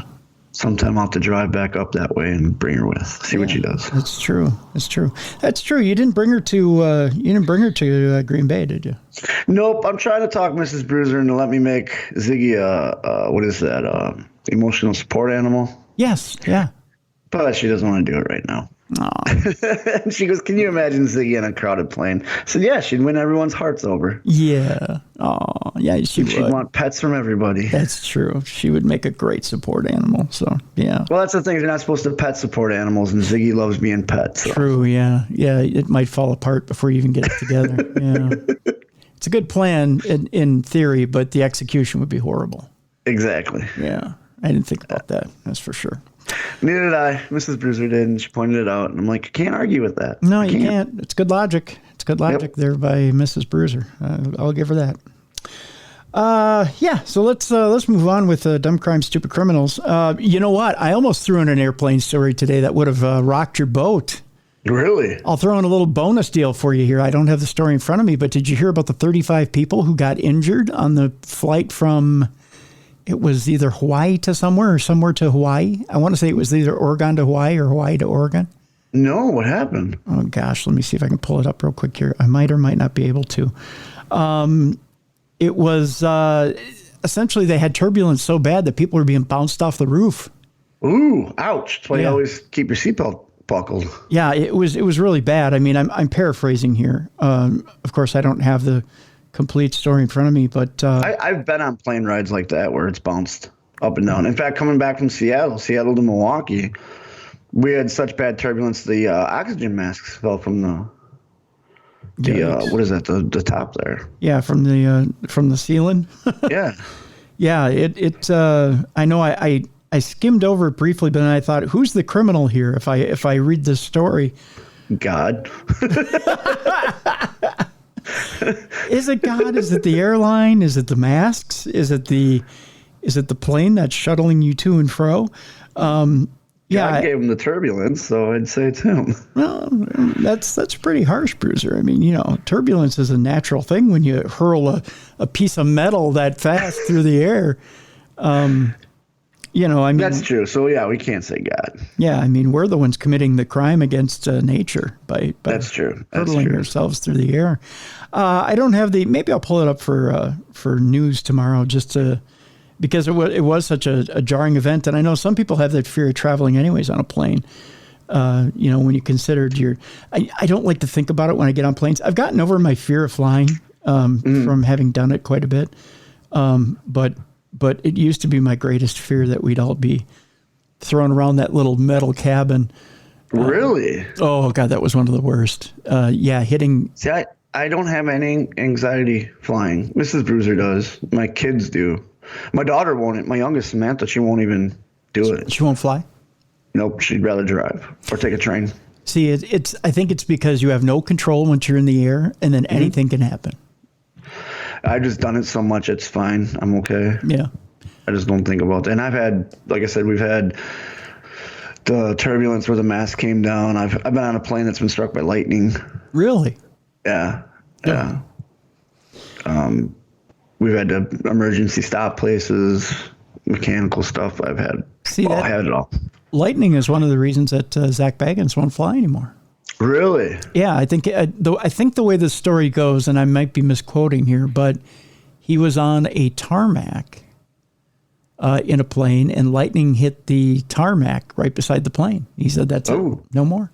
Really? Wow. Yep. Yeah, we were in the air when it hit, and you smelled burnt. You could just smell like burnt wiring is what it smelled like. Nothing was wrong with the plane, but I guess they have little knobs on the plane that are meant to absorb it. So. Little absorbers. Yeah.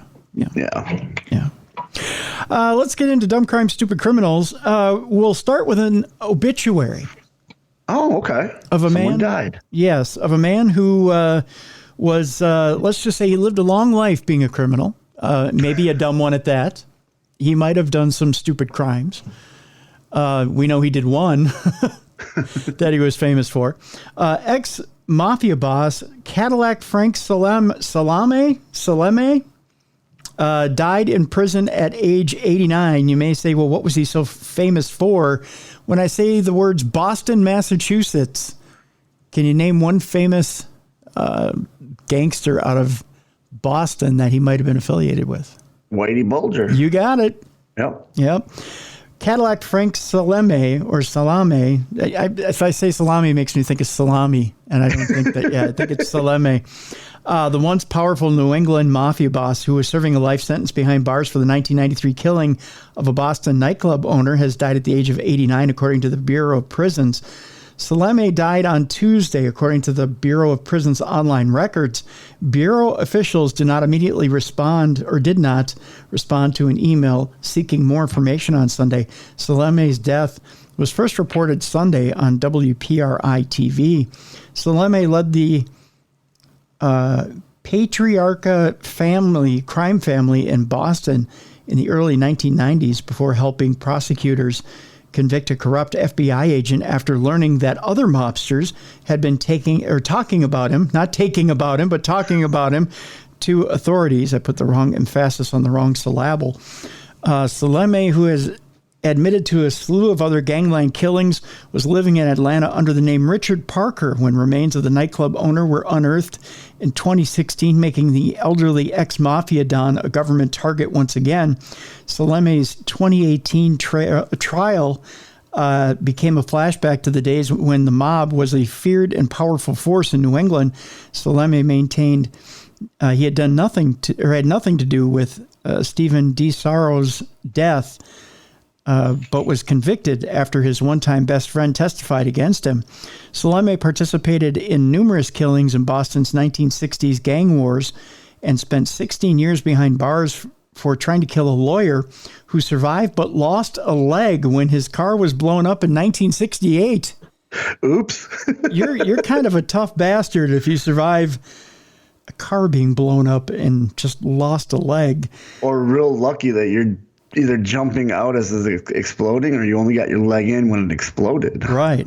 After being released from prison, Shatelaine was seriously wounded in a shooting outside a suburban Boston pancake house. Now that's how you survive with good old-fashioned carbs in your system. You just load yourself up with a large stack and you're ready to go.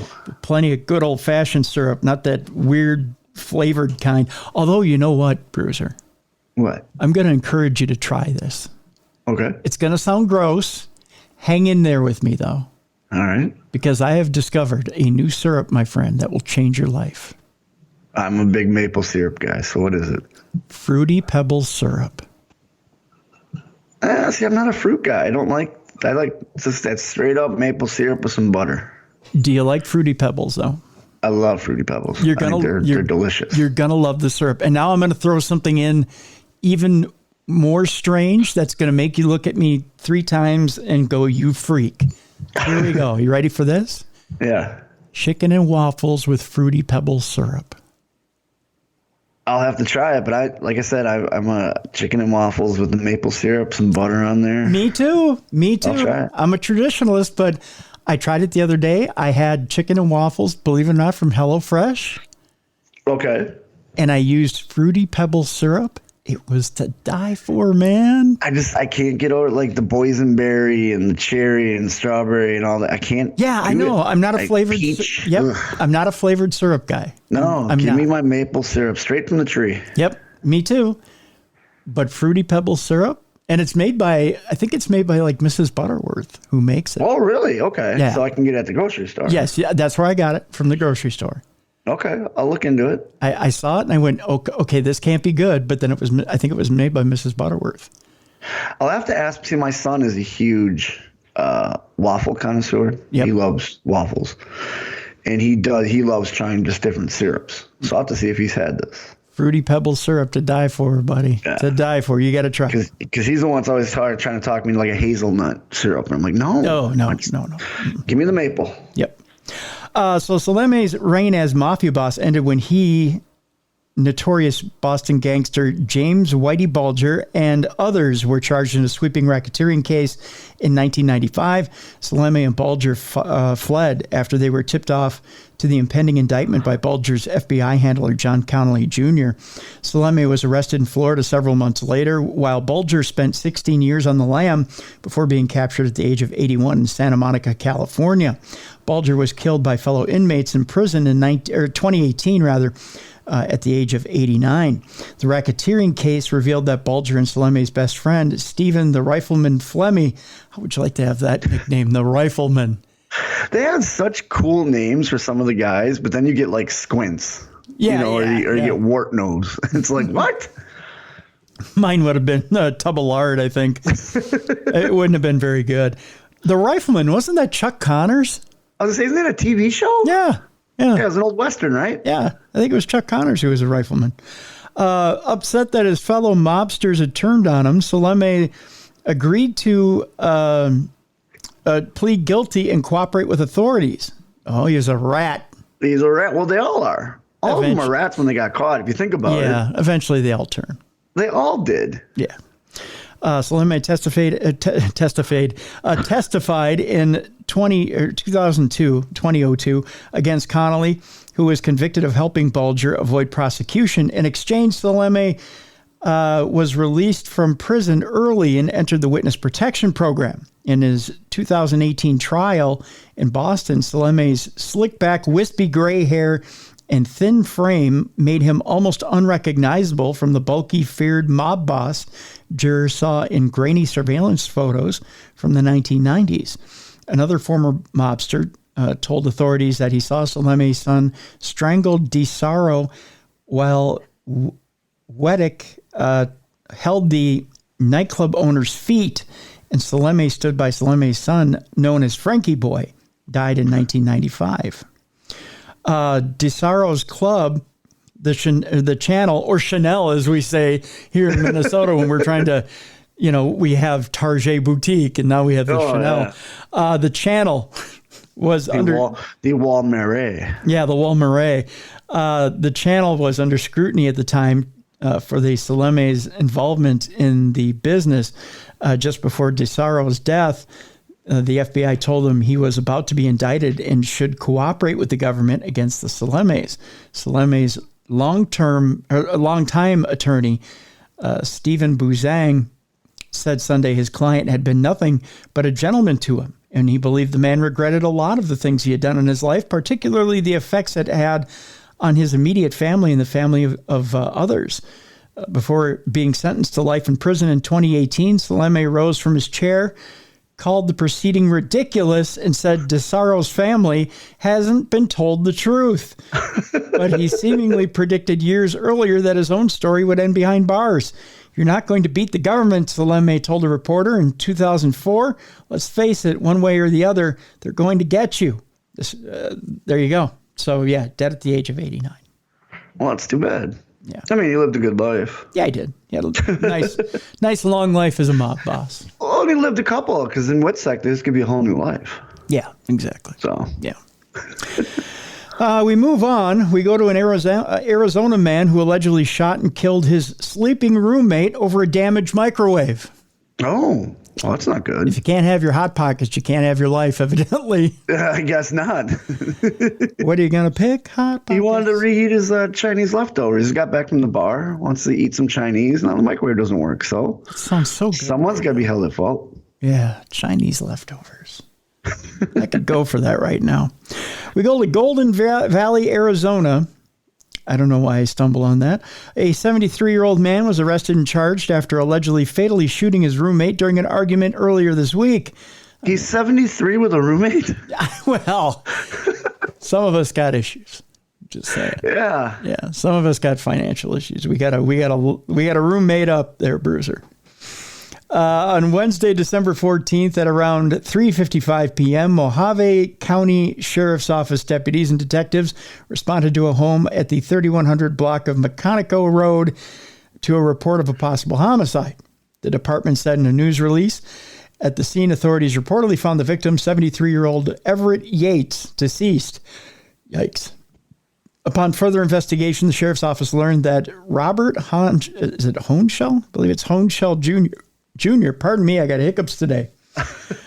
Shot and killed his roommate, Yates. Oh, poor Yates. We knew him well. He was just sound asleep. The other guy, like I said, he wants some Chinese food. Yeah.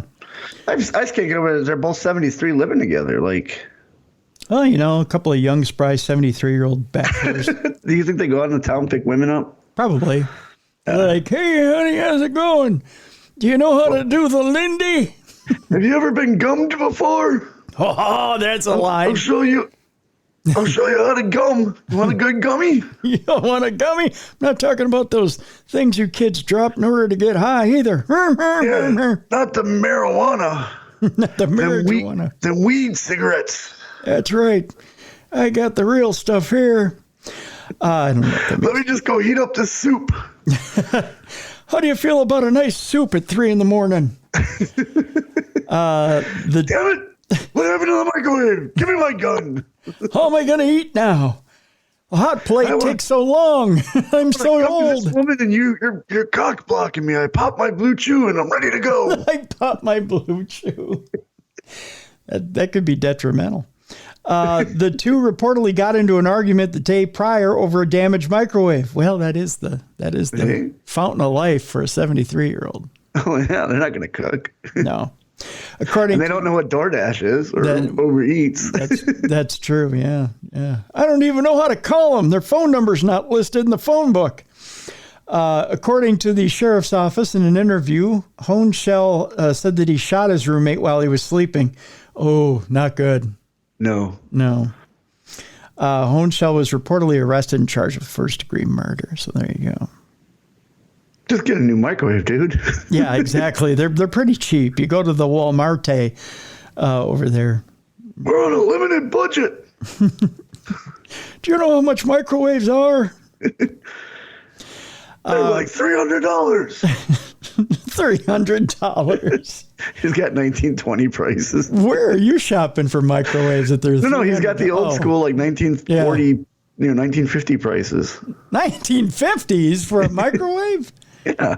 Boy, that would have been brand new technology. I remember when we were kids and we had the bulk freezer salesman guy who comes around. The Schwans or whatever. Yeah, they were selling them with the bulk freezer food guys. They were selling them. They said, well, we can fill your freezer for like $500 a month, and then we'll sell you this brand new microwave for $1,000. See? Yeah, that was $1,000. That was in 1978. So here you go. This guy was thinking 70 prices. Jesus, $300. That's a lot for a microwave. Oh yeah, nowadays you can get for $50. For $429, you can get one that's combined with like an air fryer, and it'll really, yeah, you can take a jump on it, and it'll take you around the block. It's got it's a moped, and it's a. I mean, for $429, you can get a lot with it. I love myself a good air fryer. Oh, I know. They're so good. They're so good. Let's go to Georgia, where a man is accused of killing his ex-wife's divorce attorney and setting his office building on fire. That's one way to say we're reconciled, baby. Yeah, she don't need your services no more. That's right. That's one way for Stella to get her groove back.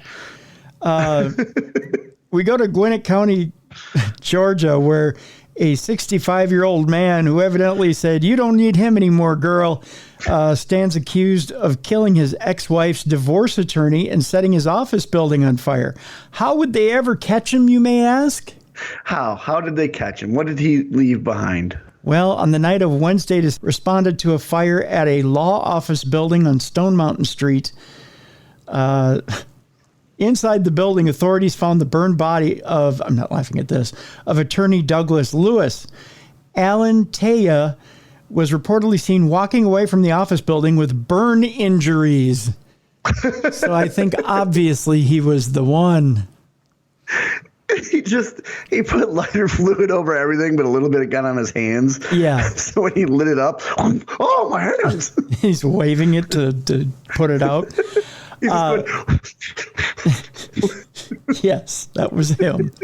That's him streaking away and rolling in the grass. And he was identified as the primary suspect. The victim was allegedly representing Taya's ex-wife in their divorce proceedings. Taya and his ex-wife were reportedly scheduled to appear for a court hearing in their divorce case on Wednesday, December 14th. According to WSB, authorities learned Taya doused Lewis's office with gasoline and set it on fire. See, so he got some on his hands or his legs. He did it the old-fashioned way, Bruiser. Yeah. Yeah. Taya was reportedly found with a gun. Oh, it got serious. But police did not confirm how the victim died because his body was burned. Ooh. Yeah, that's a common forensics thing. Yeah. In a statement obtained by WAGA, Lawrenceville Police Lieutenant Jake Parker said the suspect that was detained actually had injuries that were consistent with being in or near a fire. He had burns on the pants and singed hair. Jeez. That's why you don't stand so close when you light the sumbitch up. I guess you want to take a Zippo, light it, and then throw it from a distance, like exactly. They do in the movies. Or create a line and then just light the line. Yeah, light the line. See? Yeah. This guy's never watched a movie in his life. I guess not. On Thursday, December 8th, Taya was booked into the Gwinnett County Jail for malice murder and first-degree arson. He remains held without bond. Jeez. And less hair and no pants. I guess, right? We're getting to the Christmas portion of our crimes this week. Woohoo! The first one will start with the kid who's getting nothing for Christmas because he spent all the money. How, you may ask, Bruiser, did this kid spend all the money? I have a feeling there's going to be meth involved. Well, it would have been easier to get the money back, I think, to go to the meth dealer and say, give us back our money. There's a mom out there warning parents after her son charged $16,000 on in-app game purchases. No, I love me some Call of Duty. I'm playing the new one right now, and they always try to hit you up. $9.99 buy this character, $9.99 buy this character. Right. And it's hard not to hit that buy button. Oh yeah, yeah. But I have Mrs. Bruiser over my shoulder. No, you don't get to. No, you don't need that. You don't need to do that. Yeah. Not if you want to sleep inside. Yeah, where was this kid's mom? I should have sent Mrs. Bruiser over there. She would have made sure he didn't spend a dime. That's right. Jessica Johnson is sharing her experience to protect other parents, she says. Right. They're in Connecticut, Bruiser, where evidently mothers don't watch their sons that carefully when they're playing with the phone. Yeah. All your financial information's on your phone. Oh, yeah. There's a little thing, especially if you have an iPhone, called Apple Pay, which will come right up whenever you need to make a purchase. Yeah, especially with those games. That's right. A Connecticut mother has a message for parents after she said her 6-year-old, he's 6. Guess who Santa isn't coming to see this year? He just kept hitting the buy button. Mm-hmm. He racked up thousands of dollars on in-app purchases while playing his favorite video game on an iPad. Why on God's green earth do you have a credit card attached to an iPad that a 6-year-old is playing? Exactly. And what games are you letting him play where he needs to buy add-ons? That's right. Jessica Johnson, a resident of Wilton, Connecticut. Oh my gosh, Posh and Tony. Told Good Morning America that over the summer her son George, as in Costanza, spent a total of $16,293.10. I want to see the charge of 10 cents, please. I do too. I want to see, what did he get for 10 cents? Like an extra map? Yeah. 5 extra lives? Yeah, exactly. And Apple App Store charges to purchase rings on the game Sonic Forces. So it wasn't even that's a Sonic the Hedgehog game, I'm assuming. Yeah, I think so. Yeah. Yeah. Johnson said her PayPal account had been linked to the iPad. Oh, why would you do that? That's your fault then. Yeah, this is 100% her fault. You had it coming. That's why I giggle when I see these parents at airports or restaurants or something, and they hand their kids a phone to watch their YouTube videos. Yeah, don't do that. Yeah. And then text messages and stuff will come through. It's you're trusting your child. Yeah. To just ignore these messages and not do anything. Right. Johnson shared her experience with her Facebook moms group in hopes that she could keep this incident from happening again. Dear Facebook moms, don't be an idiot like me. Here's what happened. How about one? First of all, disconnecting your PayPal account from that iPad. That would be a good idea. Or do the two-factor authentication where you have to hit the button and it has to see your face. Yeah. Or better yet, not even your face. Put in the actual two-step verification with a number or a code. There you go. Yes, yeah. Exactly. Yeah. And don't tell the kid. Yeah, exactly. Yeah. Mom, what's your PIN? Oh, it's 5563. Thank you, Mom. As a mother of young children, I thought it was important for other parents to be aware of it, Johnson said. It's unfortunate because we're all in a pandemic. We're all working from home. We are working really hard to keep our kids entertained while getting work done. We're sometimes inclined to say, here, take the iPad. I think clearly it backfired in my case. You think? Yeah, maybe send the kid to the park. Let him ride his bike. Yeah, maybe some outdoor exercise is good. Yeah. Have him mow the lawn. I don't know. Here's an idea. There's always something on the Disney Channel. Maybe Disney Plus. Maybe put on some Disney Plus for him. Yeah. Yeah, he doesn't need the iPad. Yeah, you can always just give him the remote. That's free. Do what my dad. Give me a stick. Here, play with this. Play with a stick. It's called imagination. Here's a hockey stick and a tennis ball. Hit it against the garage for a couple hours. That's what my parents did. Yeah. Johnson, a real estate broker and mother of 2, said that on July 9th, she noticed the same charge of $106.34 appear on her bank statement 12 times in a row. That should have been enough to get it to stop. When you get $1,200 worth of charges, you probably want to investigate that sumbitch. Yeah, I don't remember spending this money. I wonder how this happened. That's right. In a transaction report shared by Johnson with Good Morning America, there were also lesser charges of $53.16 and several more in the $200 to $600 range, Bruiser. What is he spending $600 for on this game? Hookers? I don't know. Are there virtual hookers in Sonic? Hookers and blow just come over to his house? Yeah. Does Sonic do blow at 45,000 miles an hour? I don't know. Why do you think he's running 45,000 miles an hour? Probably because of the blow, I'm guessing. I don't know. Johnson said she contacted her bank about the activity. The bank informed her in October she'd be responsible for the charges and suggested she reach out to Apple. Johnson said she contacted Apple as well as Sega, who promptly yelled back at her, Sega! The video game developer that owns Sonic the Hedgehog. And they said, thank you for feeding our hedgehog. Like, thanks for spending all this money. Yeah. Our hedgehog was very hungry. Yeah. Sega has not yet responded to GMA's request for comment, but when they do, it'll probably be Sega! Well, no, it'll be that, or they're trying to figure out how to kindly word, ha, ha, ha. You connected what to your iPad? You kind of had it coming. You're kind of a moron, aren't you? Johnson said she got a call from Apple on Tuesday after the laughing stopped.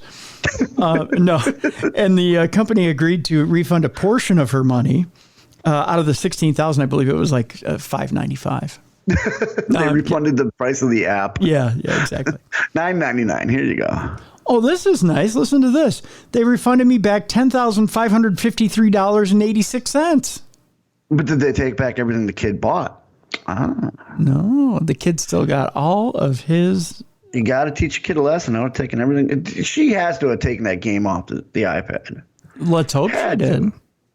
I don't know. If you spend $16,000 on it, well, guess what, kid? You're not playing it anymore, I am. Like, this is now mine. Yeah, exactly.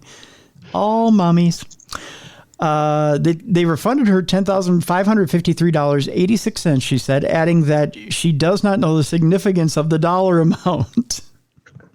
Doesn't sound like the kid knows the significance of $16,000 either. Yeah. Apple confirmed to GMA it was able to provide Johnson with a refund for all of the charges the company was able to identify. For over a decade, the App Store has proved to be the safest and most trusted place to discover and download apps, Apple told GMA in a statement, stressing that its products have tools implemented to help customers actively protect them and their families. Really? Yeah, they do, but they don't factor in idiot moms who link their PayPal to their iPads. Yeah, it's true. And don't have any authentication factors, no warning signs, nothing. The Apple went on to say, we understand mistakes can still happen and work with customers to investigate, educate them on the tools available for their protection, and in this case, provide the customer with a refund. Johnson said she had a password set on the iPad, which she and her children share. Bad idea. Though she believes her settings allowed for a one-time password entry. I didn't realize there was a setting where the child could continue to buy without the password after a certain amount of time, she said. There are various settings that now I'm learning about. Ooh, really? Why does the child have your password? He's 6. Yeah, you shouldn't have it. No.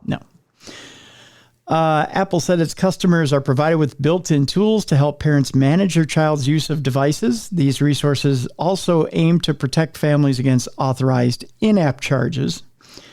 The tools include parental controls, the ability to set up an Apple ID for each member of the family, family sharing, and enabling Ask to Buy, where if kids want to purchase or download a new item, they send a request to their family organizer, who can then approve or decline the request. Gee, you know what that sounds like, Bruiser? What's that? Common sense. I really want to buy a house from this lady. She sounds like an idiot. I can get a house for cheap. Really cheap.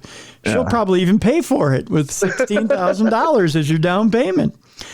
According to Apple, customers can require a password for every purchase or require a password every 15 minutes.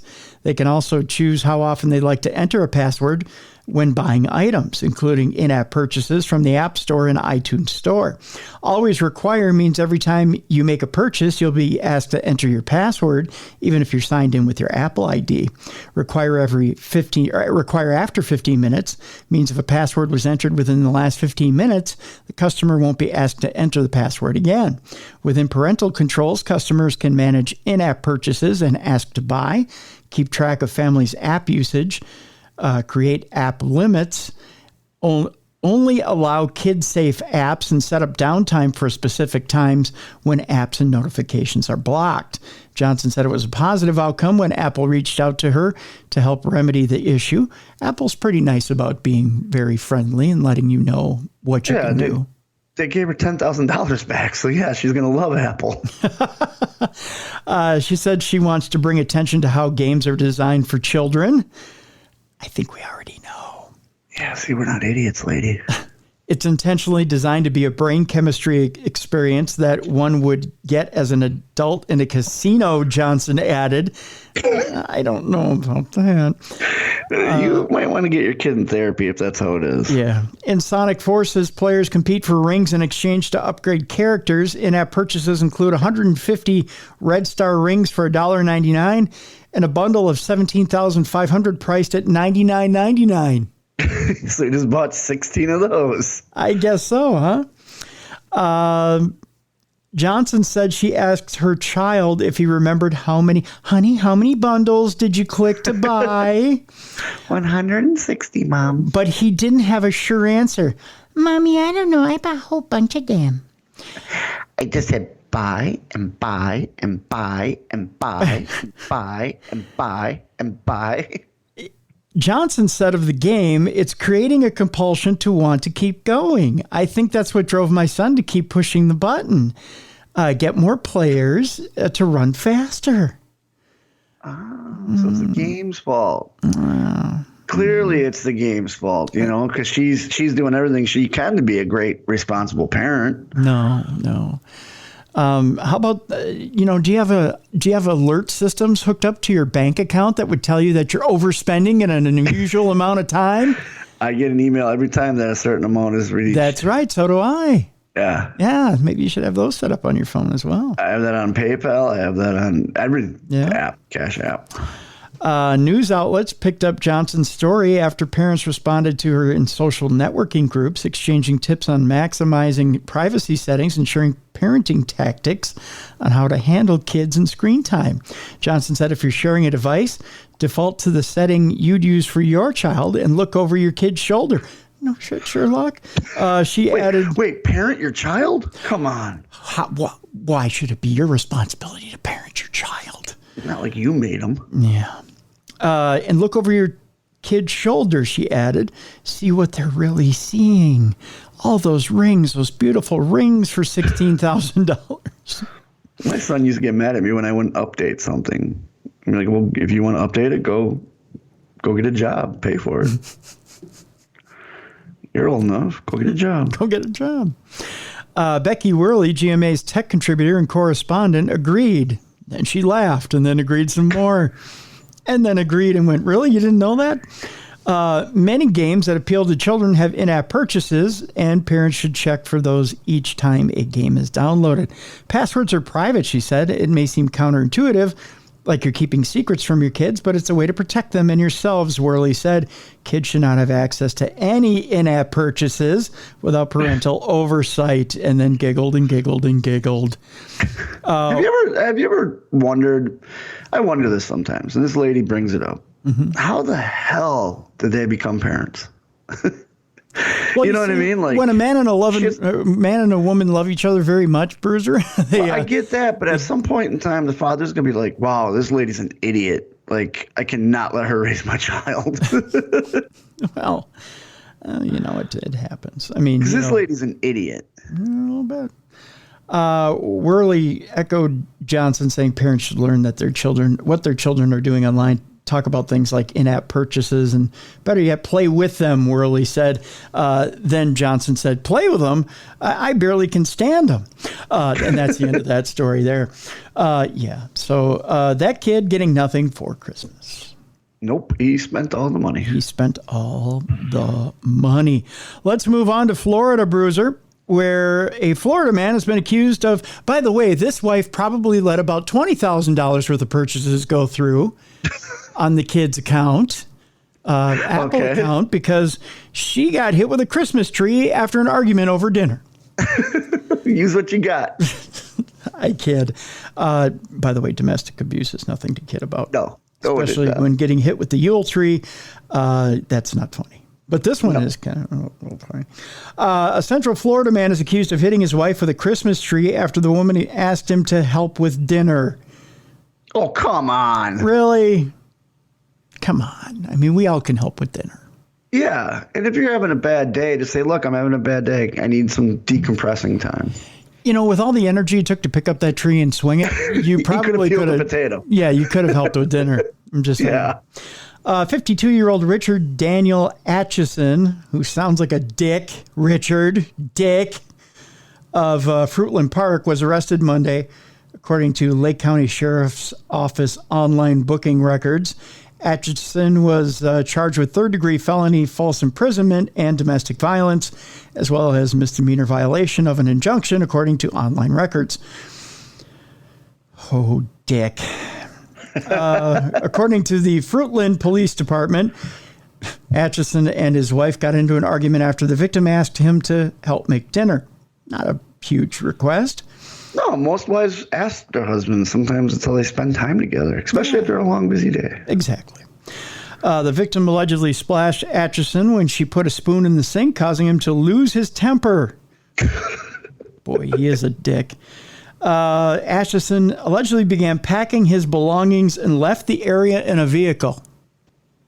So over a spoon splash. You splashed me. That's it. It's over. This marriage is done. I'm out of here. I'm packing my shit and leaving. I'm packing my shit up and going to the Motel 6. He returned home later because he had been drinking. No, really? No. Atchison then told his wife she had to leave. Why does she have to go anywhere? Yeah, see here. I pay for this trailer. So therefore you... I paid for this trailer. You gotta get out, because I spent rent on beer. So you gotta get out. I guess. When she attempted to exit the home, Atchison allegedly shoved her and threw a Christmas tree towards her, according to the TV station. Investigators said that Atchison then took part of the broken Christmas tree and struck the woman, then blocked the front door when she tried to leave. Well, that defeats the purpose. He told her to leave. Yeah, right? She's probably like, honey, I'm trying to leave. Yeah, quit hitting me with the Christmas tree. I told you I was getting out of here.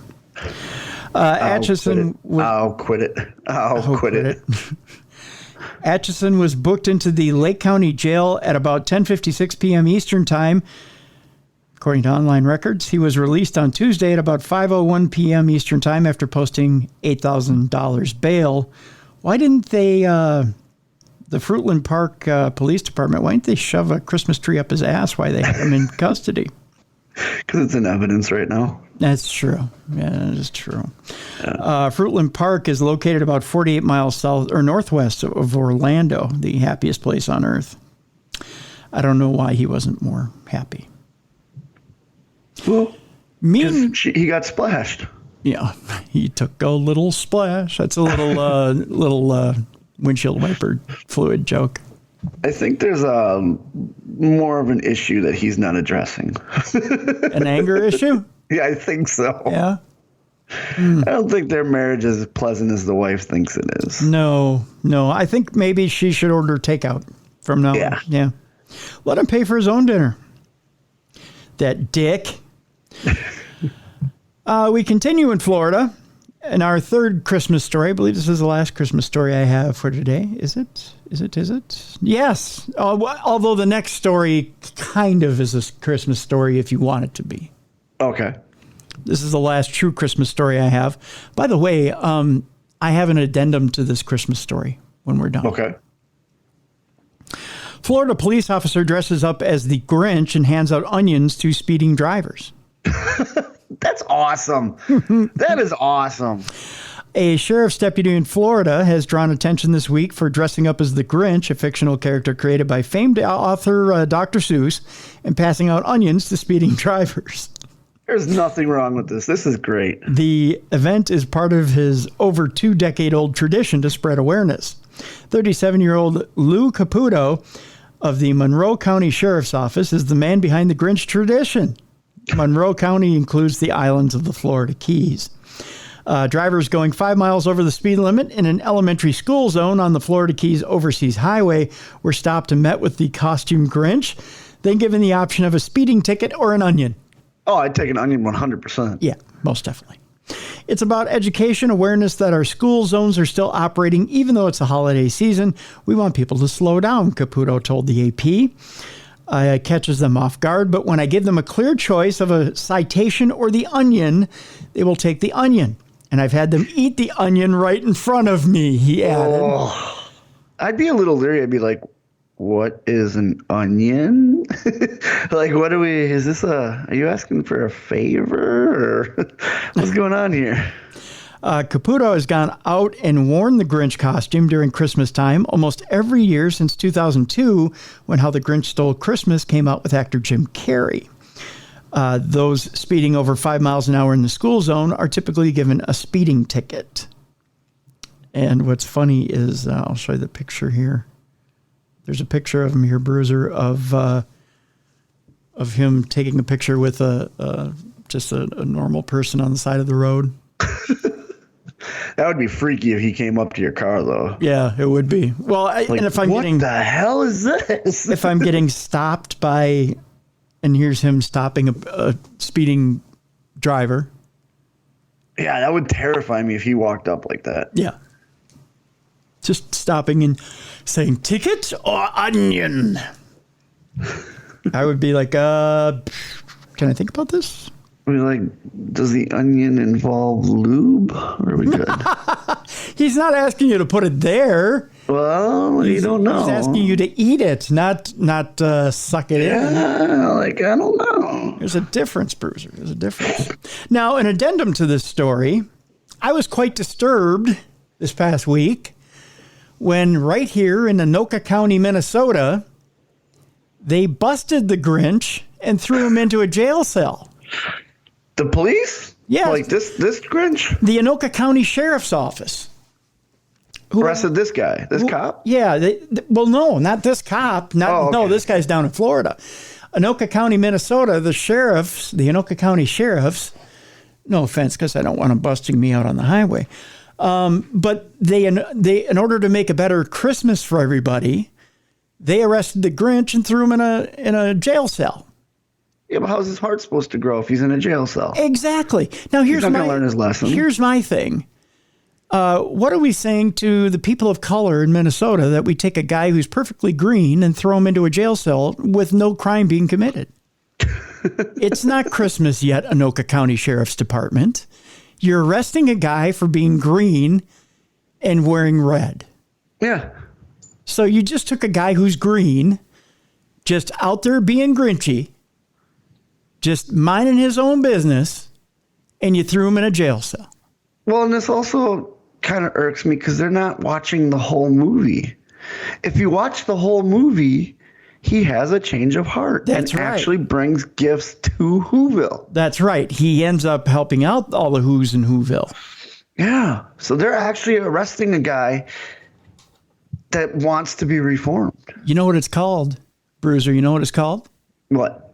Profiling. Minnesota police profiling? Come on. I know, right? So I would say to the Anoka County Sheriff's Department, Let Grinch go. Let Grinch go, one. And two, you're lucky Johnny Cochran's dead. That's all I got to say. Because Johnny Cochran would be up here in Minnesota real quick, getting that Who out of the Who scow. Yeah. He'd be like, glove don't fit. You must have quit. The Grinch. Better let that. That's kind of a timely reference considering we were just talking about OJ. I know. That's why I did that. See? Wow. Look at that. Tying both segments together. Look at that. See that. Look at you. Look at you. That's why you hired me, Tim. Look at you being an editor and talent all in one. All right. This next one, I guess you could make it a Christmas story if you really wanted to. it really has nothing to do with Christmas, other than somebody's Christmas is going to be ruined somewhere because they were expecting a whole lot of oxycodone laced with fentanyl, and they ain't getting it for Christmas. Darn. Yep. There's some drug dealer out there really upset right now. I can't imagine that somebody was going, I really wanted my fentanyl laced oxycodone for Christmas, and now I'm not getting it. What would you do if you're a ball Santa and a little kid sat in your lap and goes, I'd like 100 grams of fentanyl, please? I wouldn't know what to do. I'd say, I'd like, whose parent is this? Or whose kid is this? You know what I'd tell him? You know what you're getting for Christmas? What? A ticket to rehab. That's what you're getting. You're not getting anything you want for Christmas, you little bastard. California man and his alleged accomplice from Texas is facing life in prison after being indicted on charges that they turned to the dark web to hawk 120,000 fake oxycodone pills laced with fentanyl to thousands of unsuspecting customers across the country. Wait, they got life for that? Life. Wasn't even real. It was aspirin. What do you mean it was aspirin? It was fake, you said. They were trying to sell fake oxycodone with fentanyl. So no, so it was aspirin. It wasn't aspirin. You got to follow the entire thing here, my friend. It had active ingredients in it, but it was enough to kill somebody. So when we say fake oxycodone with fentanyl, that means that it was laced with fentanyl with enough to kill somebody. Gotcha. Okay. I thought they were just trying to say, hey, look, we have these tabs of oxy with fentanyl, but it's really just aspirin. No. So they're There's the other way where they say it's oxy with fentanyl, but it's just pretty much purely fentanyl. No, you're buying an what you think is an oxy pill, but it's laced with fentanyl. So there's enough in there to kill you. Yeah. Gotcha. So these are mollied up pills. They're enough to actually do you in. It's the same thing that killed Prince. Okay. Yep. I got you then. Yeah. Okay. And Tom Petty too, I believe. Yeah. So there you go. Gotcha. In a 19-count federal grand jury indictment, 24-year-old Michael Taw of Westminster, California, and Houston resident 37-year-old Rajiv, believe it is Srivastava,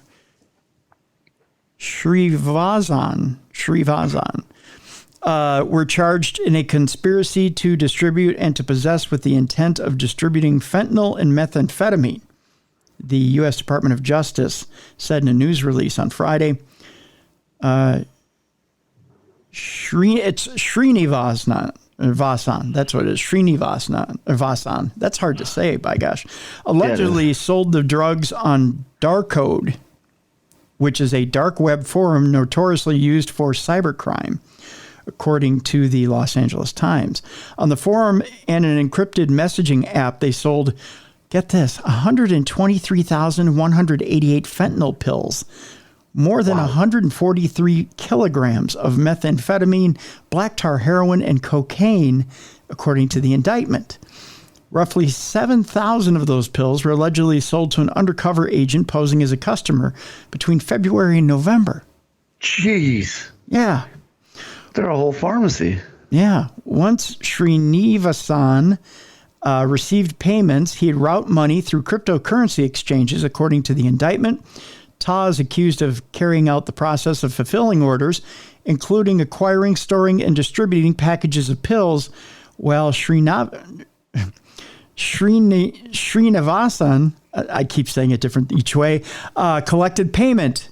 Srinivasan was set to be brought to Texas, or from Texas to California to stand trial. Ta was released on bond. His arraignment is December 22nd. Holy smokes. That's coming up. Yeah, that's a lot. Yeah, this week, as a matter of fact, that's a lot of drugs. There's a whole bunch of drugs. Yeah. Now I see why they're facing life sentences. Yep. That's a whole lot. The segment is Dumb Crime, Stupid Criminals. We call it that for one reason. This story is a perfect example of why we call it that. We go to Colorado Springs, where police are saying that a homicide suspect was arrested after he attempted to break into the police station. Well, yeah. Why not? Because why would he left his keys behind. Why would a homicide suspect break into a police station? We go to Denver. To prove he didn't do it. I guess. A homicide suspect was arrested after allegedly attempting a break-in at a Colorado Springs police station early Sunday morning to reportedly turn himself in. Why not just walk in through the front door? I don't know. Do a Kevin Spacey in 7. I have a feeling you are looking for me. 36-year-old Carlos Trejo was taken into custody after the alleged break-in at a police substation located at 7850 Goddard Street in Colorado Springs. According to the department, Trejo is accused of shooting and killing his roommate, who is yet to be identified. The suspect was arrested on charges of second-degree murder, according to police. The release said Trejo was caught attempting to break into the substation around 1:23 a.m. and detained. It probably had a sign that said hours 9 to 5. He's like, nope, can't have that. Nope. I want to be arrested, and I want to be arrested now. I can't go another hour not being arrested. I don't get it. He was attempting to break into the substation around 1:23 a.m. and detained. He allegedly told officers that he shot his roommate and wanted to turn himself in. When officers from the Violent Crime Unit responded to the suspect's nearby apartment, they found a deceased male inside the unit, according to police. Trejo was booked into the El Paso County Jail. No other details surrounding the incident were released. Just that he really, really wanted to be arrested. Just really, really needed to get that jail time. Yeah, I want to start this sentence right now. Quicker I start it, quicker I get it over with. Let's get in there. Yep. Even dumber than that, Bruiser. we get some dumb ones on this. I love it. We go across the pond. Oh, okay. We go to Sheffield, England, where a gun shop gang was caught after ordering takeaway. Because robbing guns is a thirsty and hungry business. A gang who stole firearms from a gun shop were caught when one used his mobile phone to order takeaway from the scene. From this, wait, he couldn't even wait to leave the scene? No. All right, fellas, how much longer we got? Be about another 5 minutes. All right, I'm door dashing us this food. You want this? Okay, cool. You want some General Tso? All right, cool. Orange chicken? You got it. Why is it Chinese with you today? What? I don't know. It's on my brain right now. You got a hankering for it, don't you? Yeah, we're not having that for dinner either, so it's just on my brain. You got me craving Chinese, though. I was going to come on today and talk about the great barbecue I had this weekend, and now you're like, oh no, Chinese, woo! And now I'm thinking, anything else that delivers, it's good. Well, pizza. Yeah, pizza's pretty good. I haven't been craving pizza lately. Neither have I. No. Chinese I have, though. I don't know why. Wow, evidently. Yeah, it's subconsciously I'm craving it, I guess. Wow. Yeah. Do they have Chinese food in England? Oh, yeah. Okay. Yeah. I mean, it's, I would think, though, nice curry and then Chinese, it would be a robber's choice, but I don't know. Do you think they ordered Indian food? Yeah, I would think Indian food first. Okay. But maybe not. A gang who stole firearms from a gun shop were caught when one used his mobile phone to order a takeaway from the scene. The four men have been jailed for their part in the raid at Hardy's Gunsmiths in Sheffield back earlier in the week. Police said they were charged after a meticulous 2-year investigation. Andrew Cross, Andrew Coy, and Shabazz Ismail, all from Sheffield, and Musfar Jabbar of no fixed address. I love that he can't claim an address. So where do you live? I live all over, man. I live in no fixed address. We're sentenced at Sheffield Crown Court. South Yorkshire police said CCTV from the area showed Jabbar making a phone call, placing an order with a local takeaway for 2 lamb burger meals. Oh, we're both wrong. It's lamb. Lamb. Well, yeah. Well, there's no lamb burger places out here. No. This crucially placed them at the scene of the burglary, a force spokesman said. The CCTV footage also showed a district vehicle that turned out to have been rented by Coy. The force said Coy and Cross drove it to and from the shop on Alderson Road and transported the stolen goods to an address on Warncliffe Avenue. The occupant of that property, a 34-year-old woman, was sentenced in November of last year for handling stolen goods. The force said almost half of the firearms stolen had been recovered in West Yorkshire and London. Anyone with information about the rest of them is urged to contact the police. Your reward's a lamb burger. Yes, you get a lamb burger out of the deal. Lamb burger. That's got to be... Sounds weird, doesn't it? It's kind of mealy, isn't it? If you just... I mean, you've had a gyro, right? Yeah, gyros are great. Yeah. That's lamb and beef. Right, but wouldn't a lamb burger be a little mealy? It probably tastes like it. Couldn't it just be like ground up gyro meat? I don't know. You pack it in a patty? I don't know. I'm curious. I don't know. Anybody who's out there who's listening to the program, let us know if you had a lamb burger and what does it taste like? Is it mealy? Is it? Yeah, I don't know. It'd be different. It's got to be pretty lean. Yeah. Well, you think, right? Yeah. I don't know. What do you put on a lamb burger? You got your onions and your tomatoes and your lettuce. Well, do you go the mustard mayo combo? Do you put ketchup on a lamb burger? I got to think that tastes weird. See, whenever I think lamb, I think tzatziki sauce. But that's because of gyros. Yeah. Well, yeah. Oh, yeah. A nice cucumber sauce on a lamb burger. Yeah. I don't know. We must be getting into the food portion because it's getting to be the end of the program. We're getting hungry. I threw in this meatball story because we're now into the food portion of the program. And we are at the end of the program, so we might as well talk food.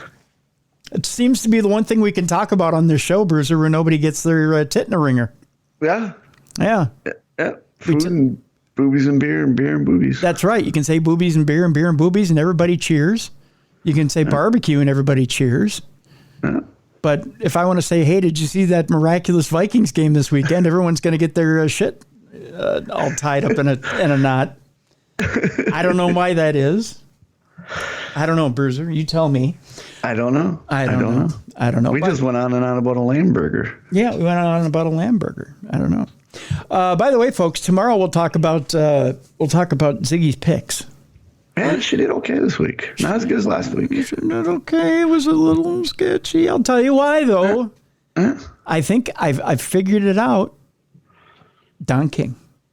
The fix was in this week, ladies and gentlemen. Vegas had it fixed. Yeah, there was a lot of exciting overtime games. Let's just say there's a lot of green being put in referees' pockets. Oh, yeah. That New York-Washington game. Oh my God. The end of that game. Put it this way, I thought there was a New York Giants cape put on a Washington receiver's back. Yep. Because that was not legitimate coverage. Ziggy chose the Giants. I looked at her and said, "You got lucky, pup." Yep, exactly. Yeah, that was, yeah. Anyhow, we'll talk about that tomorrow on the program. Yes. On Darkness Radio. Along with food. We're going to talk food right now. Okay, that's right. We got another food story. We got two more stories. One has to do with a spicy meatball. Oh, that's a spicy meatball. 40,000 pounds of a spicy meatball delivery gone very awry. Who's ordering that much meatballs? I don't know. Somebody who's got 40,000 pounds of spaghetti, evidently. Like, I like me a good meatball sandwich, but 40,000 pounds. Or 40,000 pounds of gravy. You got to get 40,000 pounds of gravy, you get 40,000 pounds of balls, and 40,000 pounds of noodles. You put them all together. Until I met my daughter's fiance's family, I didn't know that gravy is what the Italians called spaghetti sauce. Oh, yes. Yeah. So we're over there, and they're like fresh off the boat Italian, like second-gen Italian. So, like, you know how Italians feast. Oh, it's and so she's making everything, like the pasta from scratch, the meat, everything. And she's serving us up. She goes, "You want gravy on that?" And I was like, "Huh?" She goes, "You want some gravy on this?" So I'll take some spaghetti sauce, and she looks and goes, "This is an Italian house. This is gravy. You don't call it spaghetti sauce." And I was like, "Okay." That's right. So I'm looking forward to the wedding. Oh, yeah. Oh, that wedding, boy. Oh, yeah. You're going to be stuffed for days. Yeah. You're not going to want to eat for days after that. I can't wait. That's going to be something. Yeah. Boy, oh, she's boy. married into a great family. Yeah. And he's a good guy, and his parents are awesome. And Couldn't be more happy. Yeah, that's when I found out that they call spaghetti sauce gravy. That's right. It's gravy. It's gravy. Yep. And whenever, if you have leftover gravy, the Italian way, you take your bread and you finish it up. That's right. Yep. I didn't know that either. Yep. You don't leave any on the plate. Nothing. Nope. Not a thing. Not a thing. There's gosh, I haven't been over there in years. There's a great restaurant over in St. Paul, Russo Brothers. Okay. Little joint over in St. Paul. I love. They used to be a sponsor on a station I worked at, KLBB, and we used to have a program called Super Saver. So we had discount coupons for Super Saver. So I would buy a discount coupon. I'd go over to Russo Brothers, and I think it was Monday nights, they would have unlimited lasagna. Oh. And Bruiser, they would serve a block of lasagna. That first block that came out was as big as your head. Yeah. And so much mozzarella in that, just on that top layer. Yeah. The cheese pull on that thing, you would have to line up and start running for the door in order to get that first cheese pull. Oh. Because there was just that much. And I mean, you see how my fingers are pulled apart there? It was that thick. Oh, that's the best. It was just the thickest block of lasagna you would get. And now I was a pretty big boy that day. I was probably about 40 pounds heavier than what I am now. And they always said no one can get through more than 2 pieces. Yeah. Even though it's all you could eat. I managed to do 4 one night. And one of the owners came out because he had to see it for himself. I was on number 4. Yeah. So they gave me the first 2 because the second block they bring you out is considerably smaller than the first. Right, because they're expecting you getting full. Yeah, they think by the second block you're not going to be able to finish the second block. Most people don't get halfway through the second block. Right. I get to the second one. They're like, waitress comes over. You want a third? Yeah, I'll take a third. She looks at me and goes, "Are you crazy? You want a third?" Like, yeah, I'd like a third, please. Well, when they bring out the third, I start seeing eyes coming out of the kitchen like, how fat is this fat ass that he's wanting a third, right? So they bring me out a third. But the thing is it's salty. It's really salty. Oh, yeah, I believe it. Yeah.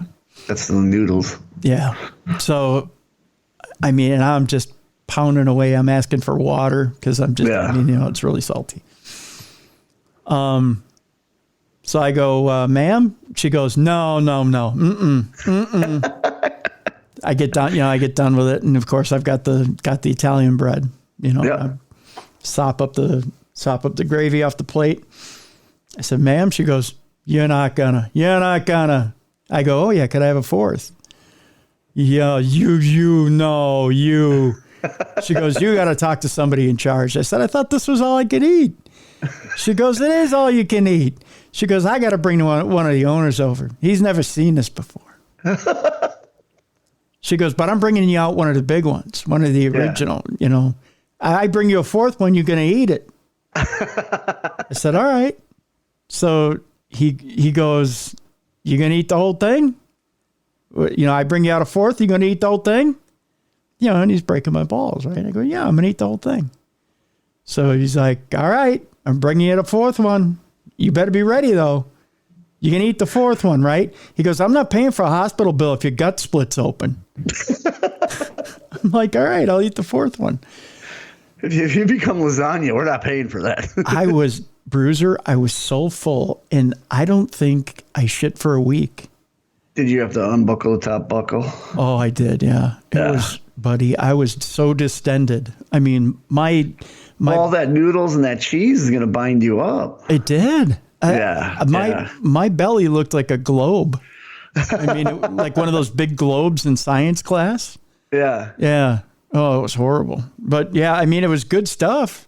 Yeah. Oh, yeah. I savored it. You didn't get a T-shirt or anything? No. That many? You should have. No, they just couldn't believe somebody was going to come in and eat 4 pieces. They should have given you something.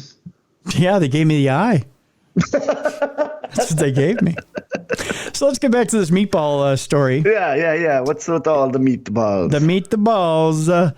The story on this deal is that 40 40,000-pound meatball delivery went awry, very awry. We go to a tractor-trailer crash in Virginia.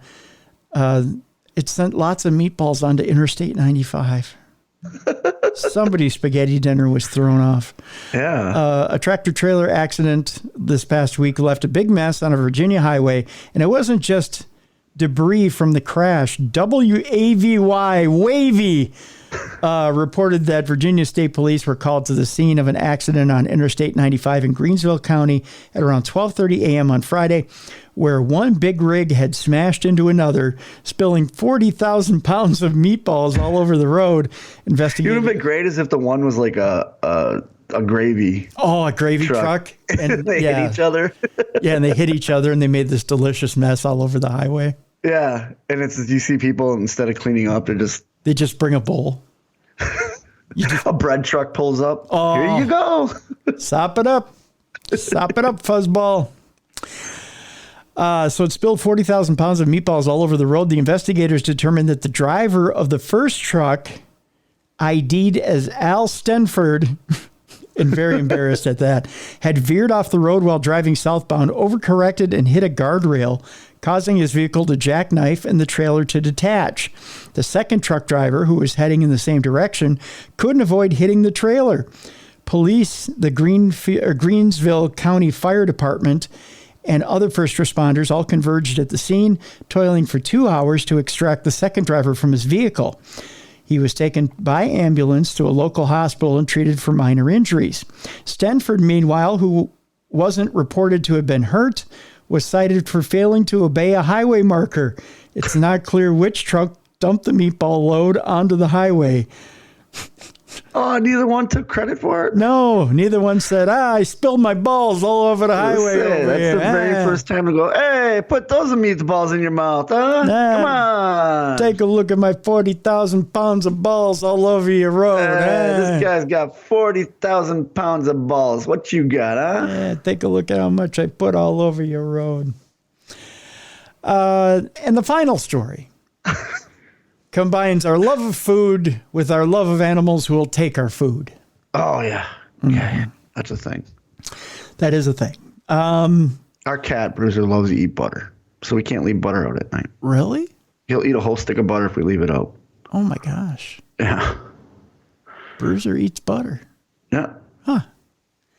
Oh, by the way, have you seen these? Land O'Lakes is making butter balls. No, I've heard that they're coming out, but I haven't seen them yet. Oh, they're like the perfect size, right? Yes. Well, Land O'Lakes is made up here in Minnesota, so we've had them for months.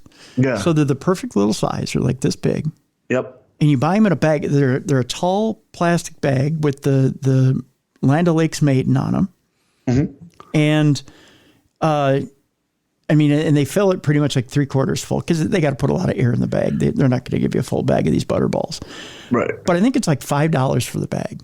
Okay. Not bad. No, because when you take them out of the bag, they're ready. They're basically banquet ready. Yeah, exactly. So you just take and spread them right onto the bun or bread or whatever you're using. Or just eat them. See, that's the thing. If Bruiser got into one of these bags, we'd have the fattest cat ever. Not only that, already fat. It might be heart attack ready. I mean, yeah. I'm thinking instant coronary with Bruiser. Yeah. I'll tell Mrs. Bruiser about it that we have to watch out for that. Land O'Lakes butterballs. They're amazing, though. Yeah. I know as a heart patient, I shouldn't be having very many. I was going to say, if any at all. Gee, why does Tim have a bad heart? But, I mean, one on a bun is not bad. A bag on a bun, very bad. But yeah, they're amazing. They're amazing. We'll have to look out for them. As a treat, I picked up from the Hy-Vee, as we say it here in Minnesota, the Hy-Vee, I picked up, I know we're talking food again. I never get a negative review when we talk about food, That's because everybody loves food. Well, they should. Yeah. Kind of need it. Yeah, you kind of do in order to live. I picked up, it looks like a popover type dinner bun. Okay. But it's drizzled with honey on top. Oh. I know, right? Oh, I love those type of buns. Yeah, so it's like the popover, almost hollowish popover type bun. Cut it in half. You heat it up a little bit. Cut it in half. Take one of these butter balls. Put it right in the middle. Yeah, put it right in the middle. Heat it up a little bit more so the butter melts inside. Mrs. Bruiser makes these biscuits. She'll drizzle honey on it. Yep. And then after they bake, she'll open them up. She'll put some butter, put it back on, put them back in the oven for a little bit. Oh, that is food porn right there. And then she'll pull it out, butter it again, and then give it to me. To die for. God. To die for. Yeah. So if we can get these butterball things. I'm telling you. It's, yeah. Check out your dairy section for those Land O'Lakes butterballs. They're perfect. Will do. Yeah. Will do. They are perfect. The story has to do with a bear. Oh, I like bears. We've had a lot of bear-specific stories on this show. Yeah. Mainly because, bears love food. And it's getting colder, so they're... That's right. So they're foraging for food before they go night-night temporarily, as they want to do. This one has to do with a bear in Florida, Sanford, Florida. Oh, okay. This bear went right to the front porch because there was some delicious Chick-fil-A. So Uber Eats left it on the doorstep. That's right. It was a leave at the door situation. That's right. Chick-fil-A isn't just a favorite among Gen Z. I don't know that we need to keep it to Gen Z. I like me some Chick-fil-A. I don't. No? You're not a fan? No, sir. Really? Why? I don't think you get enough for as much as you pay. Really? That's why? That's the only reason? Yeah, I wasn't a fan. Like I got the grilled nuggets they have. Just not a fan. I've had better chicken. Really? Okay. A hungry bear intercepted a family's food delivery in Sanford, Florida, snatching up a bag of 30 Chick-fil-A chicken nuggets and fries, but leaving behind the salad. I'm in full agreement with this bear. Yeah, this bear's like, I don't need that. Yeah, salad. I need as much as I can to store for the hibernation. That's right. Salad is food that food eats. Right. I like a good salad. Mrs. Bruiser, however, doesn't. She says it's a texture thing. She says it's like chewing water. It kind of is. Or like you said, it's food that food eats. It's food that food eats. But he left behind the salad. The tasty crime was captured by their Ring camera. Okay. Yeah, so the bear really gets into it. In fact, the bear kind of tears up everything to get to them fries and those chicken nuggets, which, you got to do what you got to do. Yeah, I'm kind of looking at the video right now, and that bear snurfing around, finds that Chick-fil-A bag and goes to town. He throws the salad over his shoulder like, don't need this. Yeah, it's kind of like, man, what the hell is this? The salad goes right over the. My den's built. I don't need this. Yeah. I don't need any more twigs for the den. So we're done with that. But yeah, so that's how we end Dumb Crime, Stupid Criminals today. The stupid criminal would be the bear, the dumb crime, the salad. He took their picnic basket. Yeah, the dumb crime is the salad. Having a salad in your Chick-fil-A bag is a dumb crime. Yeah. Yeah, if you're gonna go off, you don't go to Chick-fil-A for salad. No. You don't go to McDonald's for a McShaker. You don't go to Chick-fil-A for a salad. You go to Chick-fil-A to blow the diet. That's how it works. Yep. So that's it for today for Dumb Crime, Stupid Criminals. I want to thank our guests today, Sheryll and Shatelaine, for their book. By the way, their book, we have a link to in the description of the show to their book. I know there's going to be some controversial takes on it. You guys don't have to tell me. I played devil's advocate enough with them today. As far as the O.J. Simpson case goes, you could probably save the ink on the email while emailing me today. But the book is out there, and it is called The Sealed Envelope: Who Framed O.J. Simpson for Their Murders, How They Did It, and Why They Got Away with It. Sheryll Shipley and Shatelaine Shipley are the authors on that. The link is in the description of the program. Pick it up and see for yourself. It's over 500 pages. Wow. And it is well researched. They've done their research, and they formed their theory, their opinion based on their research. And as Shatelaine told me off the air, her mother has formed this theory based on almost 30 years of research now.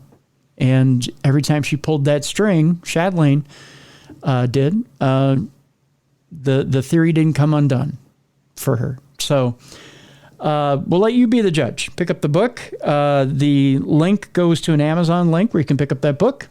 I say go ahead and do it and judge for yourself. I've read all 500 pages, and I found it interesting. I don't know that I agree with it, but I find it interesting. So that's all that matters. That's true. Makes you think. That's true. Tomorrow on the program, supernatural news. And then Thursday, I have an interesting program for you guys. It's a Christmas program, but it is old Christmas ghost stories. Ooh. So I have a special segment that I'm throwing at Bruiser right now. I don't think he has any idea. We have true paranormal ghost stories that we'll go over. Okay. And then I have some old ghost stories, about 5 old ghost stories, old-fashioned ghost stories, classic ghost stories that we'll be reading here on the program. So, and you may have 1 or 2 special guests that'll come on and read those ghost stories as well. So, or a few of those. So that's what's going on for the week. We have that lined up for this week for Darkness Radio. So you will have some Christmassy stuff. I know Thursday is not necessarily Christmas. Saturday is Christmas Eve. Sunday is Christmas Day. Yeah. But you'll have that Thursday show if you'd like to keep you company on Christmas. On Saturday or Sunday, you'll have those old Christmas stories and true paranormal Christmas stories to keep you company on Christmas. So there you go. Be interesting to hear. I can't wait. Absolutely. So that'll do it for today's show. I want to thank you guys so much for tuning in. I want to thank our sponsor, Microdose Gummies, for sponsoring today's program. And we'll see you tomorrow for Darkness Radio. Thank you so much for tuning into the best in true crime podcasting. This is True Crime Tuesday.